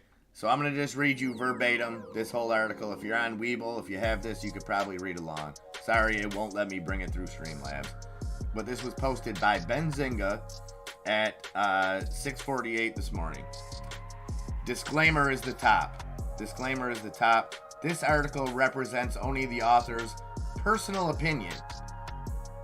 Are earnings per share a personal opinion? Okay. So take that into consideration. Disclaimer, this article only represents personal opinion. Now, here's the article. Peabody Energy, ticker symbol BTU, reported quarterly earnings of $1.12 per share. This is a 19.15% increase over earnings of 94 cents per share from the same period last year. Can anybody in the crowd, show of hands, can you tell me any part of that is an opinion? Can you tell me anything in earnings per share that's an opinion? So this is how they get away with the crap that they do, because it was later revealed that those earnings were crap. They were leaked out, and that their earnings won't be coming out till 3 weeks from now. So be leery, guys. Be leery. Be on the defensive, and especially if you see an article. I've told you guys before, these news articles on trading platforms, they're nothing but ads. They're trying to get you to either buy something, sell something, or buy into some kind of idea. And don't fall for it, especially when you see that disclaimer at the top on something that should be so cut and dry factual. Now, if you want to discuss the forward outlook, or maybe some things the CEO says, and say this is an opinion article, I'm all for that. I'm on board. But when you put figures down and are blatantly lying about them because the earnings, when Peabody comes out and says those earnings aren't out yet and won't be out,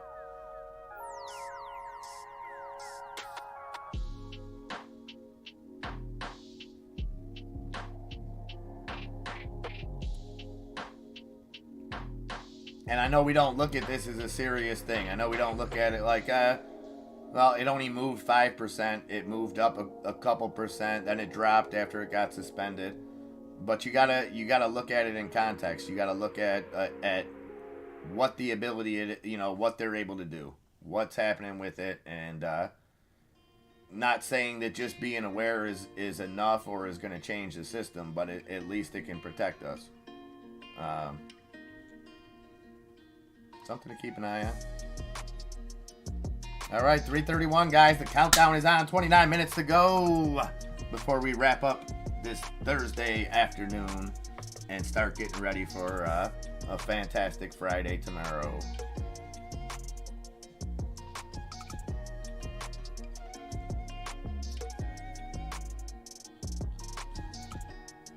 Oh, let's take another looky look.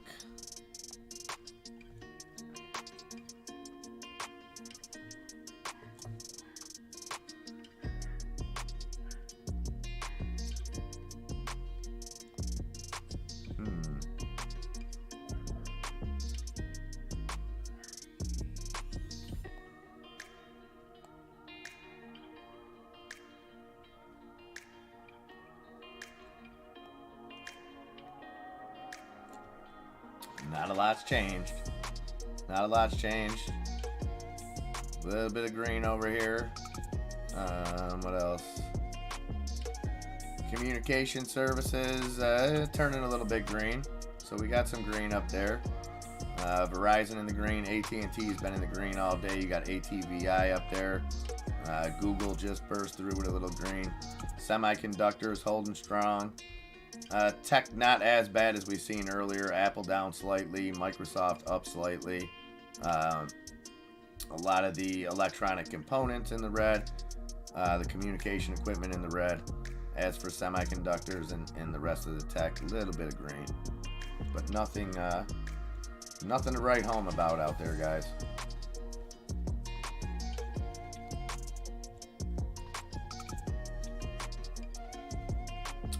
Yeah, that was a loss for me too.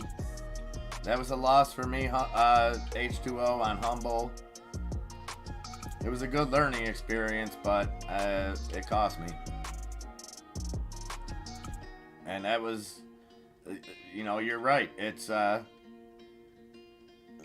you can still get the good information out of like the platform news. You just have to dissect it. And luckily for us, we got Sabrina and Junk Savvy who gather their news from all kinds of different sources and do us the service of go ahead and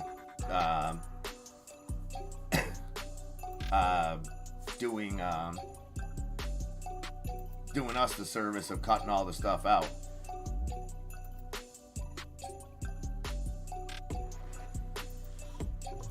Okay, so do you think that they word it that way because of that, Caesar? That would make sense. The earnings financials and 10Q filings are unaudited, so you're taking the company's word. The annual 10K is audited. Would you say that that's still an opinion, though? Would you still call that an opinion? I mean, I can understand it from a company's end. So if the company's releasing those earnings with a disclaimer that once these are audited, these earnings may not be the same. I don't understand it from an editorial point of view. And I only say that because of kind of what would be the chain of custody, Caesar. So like, if you reported, if you're your company, whatever, Caesar, sorry to use you as an example, but if you report earnings to me as a reporter, wouldn't it be unopinionated if I just reported the numbers? Like I said, now if I took those numbers, gave an opinion on what I think they mean, or how to interpret them, what it means for the bottom line, things like that, I just don't understand the shortness of that. And I'm being a little bit cynical here, but it seems like it was, when that was put out, like it was known that it was false information, so they put that disclaimer to kind of cover them. And I only say that because I see a lot of third-party reporting on earnings, and I never see that disclaimer on those ones. Now, like I said, if they go into forward thinking or they break down the numbers, you have an actual reporter doing an actual job rather than cutting and pasting something from the other another news site.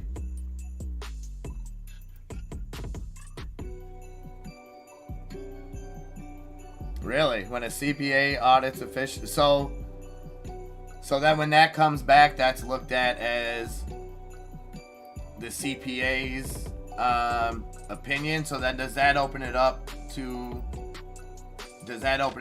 like a rebuttal? So if the CPA audits it and it's considered an opinion, does it put it back on the company to almost have a comeback? And I appreciate this, Caesar. This is not my forte.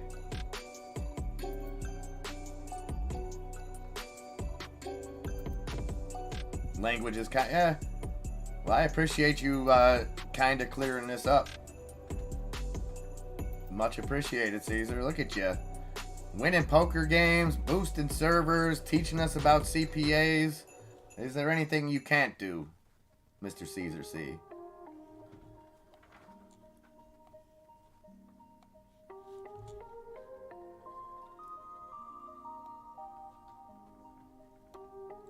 And my lady continuing to crush it with those OTC shares. Sitting on over 5,000. Had a girl, Robin, putting in that work. Appreciate it. Appreciate you earning every one of those.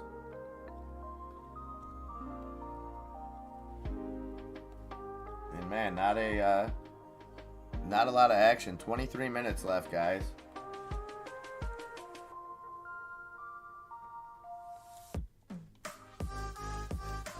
What do we have after the bell? Let me get the earnings. I know I should remember these. Excuse me.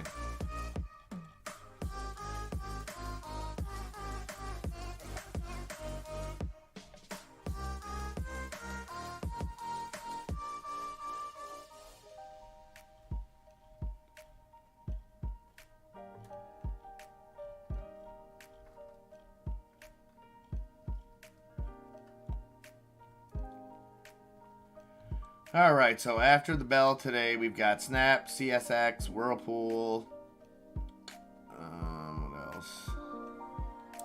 Source Corporation, and then tomorrow morning, we got Verizon, American Express. Those are the two big ones. We got Simply Good, Autoliv, Huntington, HCA Healthcare. So it'll probably be another morning based on earnings. Going to be interested to see American Express's earnings. I'm not sure where they stand. You have to think credit rates are affecting them, but how much are they able to pass on to the consumer? How much more we've seen in the last quarter earnings. I forget the exact term of it. What is it, like a debt occurring transaction, I think is maybe not the technical term, but basically number of credit card transactions that were credit based and not debit based were up something like 37% or something in Q2. So an auditor's opinion is a certification.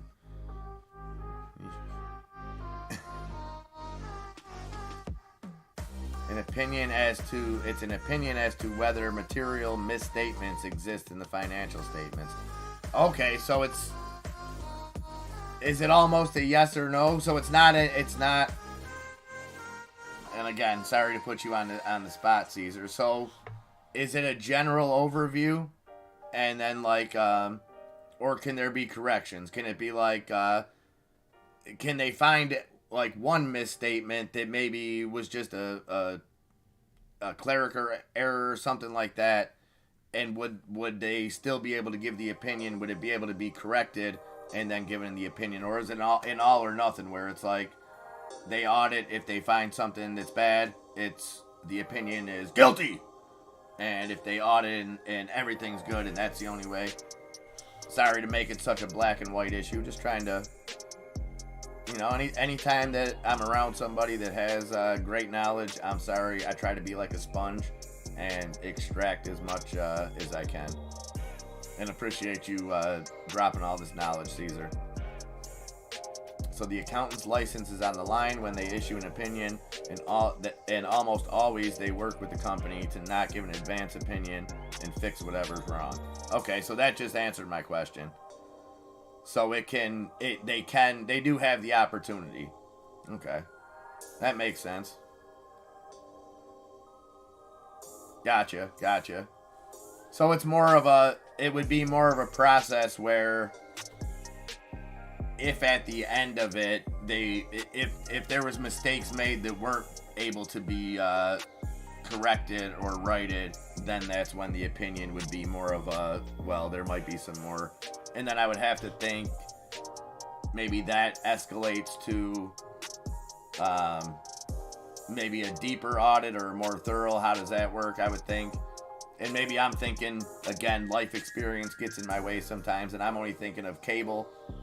So I worked for a subcontractor. We audited cable lines in Pittsburgh, And the FCC, what they had to do was every, I think, 5 years, maybe 10 years, they had to audit 10% of the whole system. Which means somebody had to physically go check the cable line, see how many residents there were, how many lines went to the house.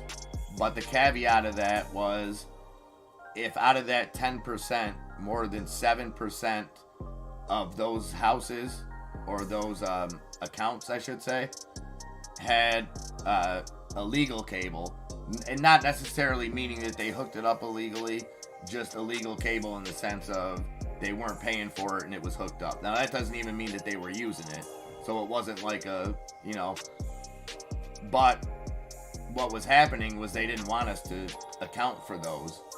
And, you know, somewhere down the line, somebody spilled the beans and kind of made it, because, like I said, they don't want to spend, they were spending money, they were paying for us to come from Niagara Falls to work in Pittsburgh, paying us good money, giving us per diem, putting us up, all that stuff, just for 10%. And that was a 2-month project. So they didn't want to have to do 100%, so it was kind of, you know, look the other way type things. Okay. Well, it's good to see any kind of system, Caesar, that seems like at least there's a process that doesn't screw anybody unequally. You know, I'm sure if mistakes are made, things like that. But okay. Appreciate that. Now I understand the audit process a little bit more. Now, Caesar, and now I'm going a little bit sideways here, but does that same kind of process, and this could be relevant, hopefully for none of us, but maybe it will be. Does that same process, is it comparable to an IRS audit?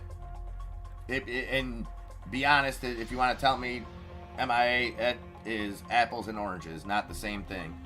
But as far as if you're getting audited by the IRS, is there the same kind of give and take type situations, or because it's not accountant, is it more of a we just audit you and this is what we found and this is the verdict?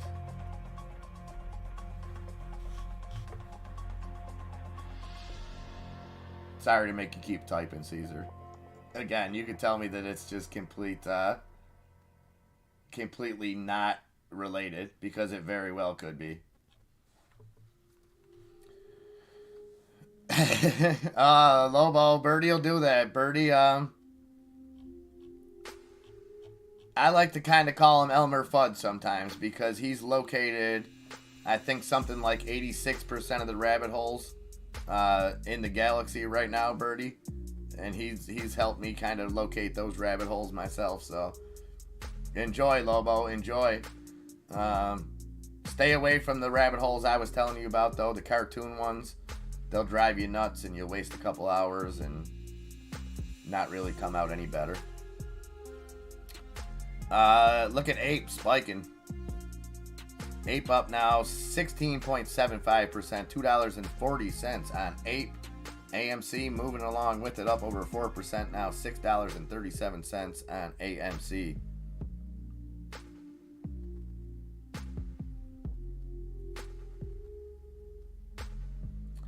Well, yeah, that's why I asked water bubbles, because, like I said, it's again, hopefully none of us have to deal with that, but it, you know, you cross that T or dot that I the wrong way, or the lowercase J's, if the case, you know, the mood should so strike, you might find yourself in some hot water. And you know me, the constant empath. I'm really concerned about some of those people that maybe were misguided on PPP loans. And again, I don't justify taking a loan and not paying it back or anything like that. I think this is a very unique situation. I wouldn't compare PPP loans to student loans. Sure, people took advantage of both of them. It's going to happen. But I think there was just as many people that tried to keep a small business alive, didn't really have any other options, maybe took those loans, and again, they should have read the fine print. But that's where the difference is.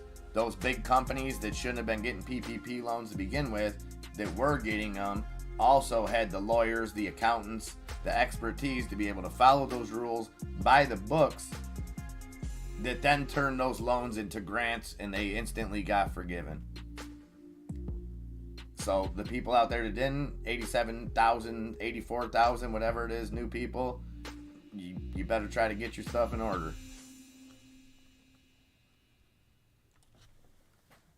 No, I doubt. I mean, I'm sure that a lot of them are qualified. Don't get me wrong. You know, I'm not a complete cynic.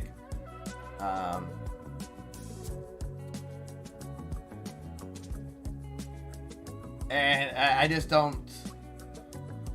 I still don't understand the the dynamic of the whole situation, because I can get on board with spending millions, maybe even billions, I don't know the cost, to upgrade the IRS's software, to upgrade the system. I'm on board with that. I'm on board. I bet you that would probably recoup its money, you know, just from errors, from things like that. So let's just assume that for a second. But what I don't understand is you're spending billions to streamline an archaic system. Wouldn't that position you for, at the very least, a flat employment? Like, we've got these computers that are so outdated that they can't process anything. So we're going to update them with the newest and the best, but now we need more people. We need 84,000 more people to run these new computers, to run this new system. Obviously, there's a different agenda. I think it's a lot deeper issue than any one thing. I don't think it's solely to combat the PPP loans. I don't think it's solely to combat the upcoming cryptocurrency regulation. I don't think that it's solely to have that big of a group in hand for if and when they do try to make a switch to a digital currency. I think that's flying under the radar when you talk about 84,000 IRS agents, and you talk about the Fed already saying, and it's out there, I can put a source, it's not a conspiracy theory.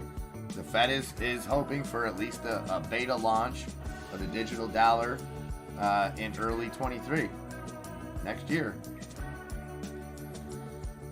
So put the pieces together, and you know what else you're gonna need them for?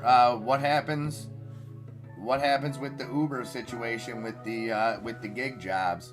When those go away, first they'll try to milk everybody out of it. They'll try to find any kind of errors that gig workers, because we've never seen so many gig workers in American history than we have right now, in the sense of Uber, DoorDash, Lyft, yada yada yada, beyond and beyond.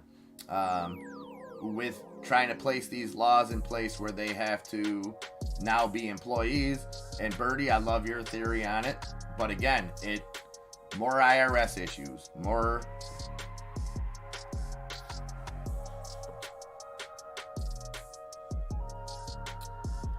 greed, non-refundable. I don't think any other word really says it. Power and greed. Power and greed.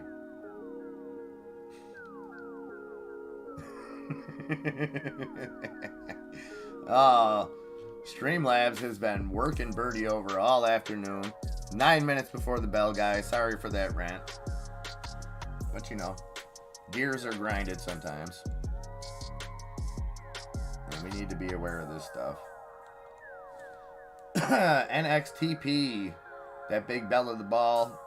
What did we run up to? Almost 55 cents. Settling in up 130% at 46 cents.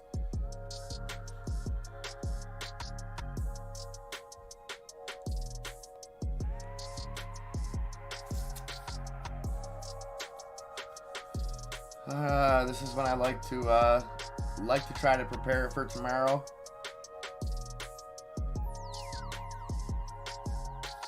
So not a huge slate of earnings tomorrow, but I think Visa can definitely maybe move the market, influence the market a little bit, I'd say. Maybe not actually move it, but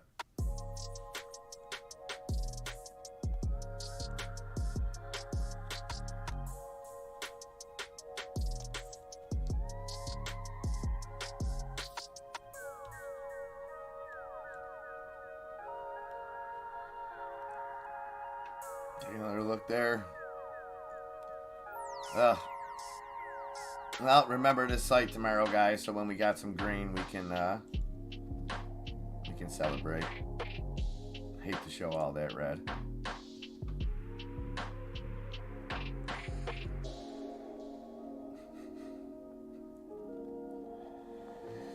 Yeah, the funny thing is, Lobo, it probably could replace a lot of it on a small scale.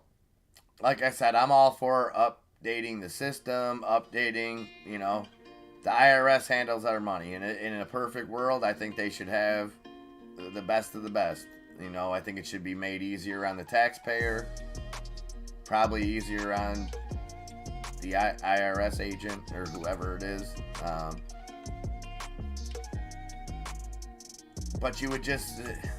It just irks me, Lobo, because you would think it would be the complete opposite. You would think that, like everything else, innovation makes the need for human employees less and less. How do you not only... And I could even see if it was, well, we got to hire 10,000 people to build this infrastructure. We're going to build the biggest, the best. You're going to be able to pay your taxes, vote for American Idol, everything you want to do right on our new website. We're going to ball, I'm not seeing that. Sure, some of those people are programmers. Probably 10,000, off that are probably completely not going to be associated with the taxation or anything like that. It's probably, so I'll give them the benefit of the doubt of that. But you would think that would lead to not needing as many workers. Tesla, what you gonna do here before the close? Pushing up a little bit, 208.38 on Tesla. Currently down 6%, so we'll see where that finishes up. But a bad day for Tesla off those earnings. I think long term Tesla's gonna be just fine. Maybe Elon overshot. That might be the negative reaction. Those are big words. And when you come out and you say, you can be bigger than Apple, and he was speaking market cap wise. That's the thing. Maybe the specificness of it made people say, maybe. I couldn't even tell you where an IRS building was around here, Lobo. Couldn't even tell you. Fortunately, that's been a problem I've never had to really deal with. I've never had tax issues. It pays off to have a best friend that's an accountant, and I know he always looks out for my best interest. But it makes me afraid for him too, because he does a lot of people's taxes, and he does it out of the kindness of his heart. He doesn't make money on it or anything, but you start going through, it's just like anything, Lobo. If you're looking for a problem somewhere, you can find a problem. And I'm not saying everybody's cheating on their taxes, but it's like a referee in football. You can call you can call holding on every single play in the NFL if you really wanted to, because it's there. So that's the scary thing, is I hope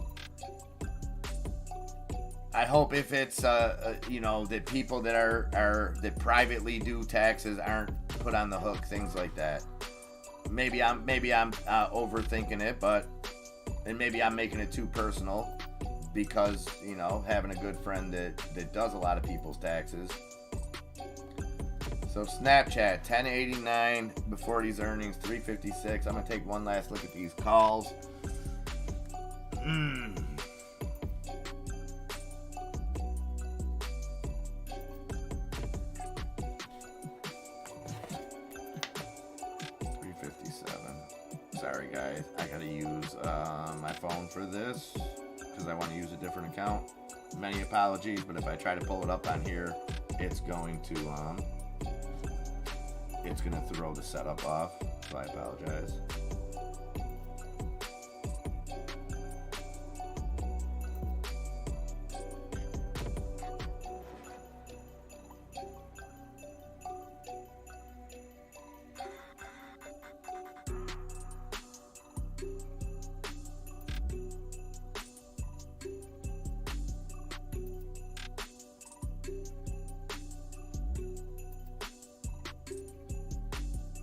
What is it, spiking now? No.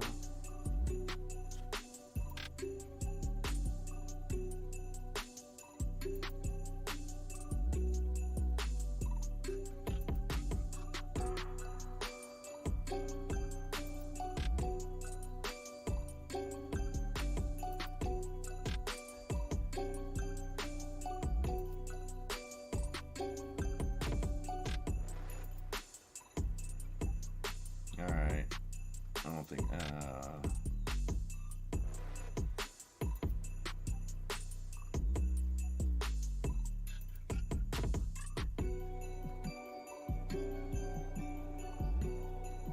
Sorry, guys. 2 minutes here before the close.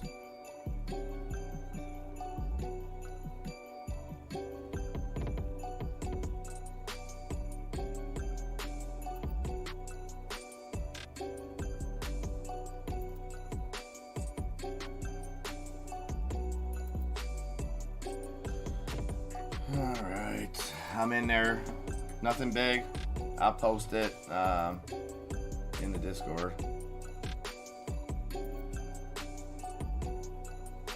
But I gave myself a little time. It is for next week. And let's see. Picked it up for $115 at the $11 call.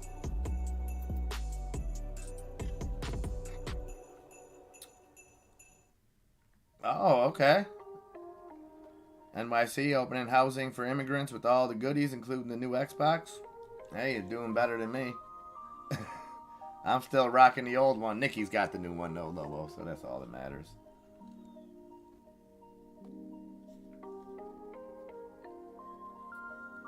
And snap falling here right before the bell. 3:59, 10 seconds, guys. Be sure that you close out all your positions if you're day trading, all that good stuff. And that's a wrap, guys. Another day in the books here at Outside the Charts.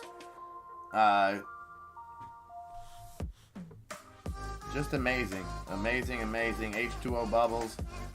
Thank you so much for making my day. So glad we were able to find you.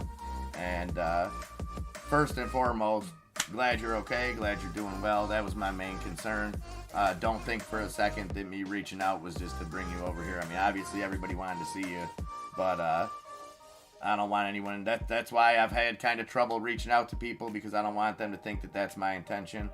But there is a lot of people, like I said, and you guys know who those people are. So if you do talk to them anywhere else, I know it might not be easy, but if you can send them my love. And you know, seeing Martin Apollo today, awesome too. A couple new faces, and hopefully we keep that trend going. And I know we're at the bottom, guys, but we're gonna build this thing. We're gonna build it together, and we're gonna make something special here. You got my word. This is your channel, guys. This is what we do it for. We do it for you, and let's do it right. So I am going to go hang out with the boy for a little while. I'm sure they'll be watching football in the Discord tonight. I don't know if I'll be there. I got a lot of work to do on the stream, and got a boy to hang out with that trying to manage all of it. You know, can't neglect him, but he likes to be involved in this, so maybe I'll help him on a few projects tonight. But everybody have a fantastic night. Again, thank you all. Those of you guys that went and signed up for that Patreon, I'm going to be sending you guys messages, personal messages, but I can't thank you enough. That's just, you guys know it's tough for me to ask or to, you know, even accept anything, especially when it comes to money and stuff. It's a hard situation for me, because I don't see you guys as that. I see you guys as friends. I see this as something that we do all together. But at the same time, I hope you know how much I appreciate the support from each and every one of you guys. And you got my word. We're going to keep rocking and rolling, guys. So any comments, suggestions, anything like that, absolutely hit me up and let me know, because we want to make this the best that we can for you guys. All right. Remember,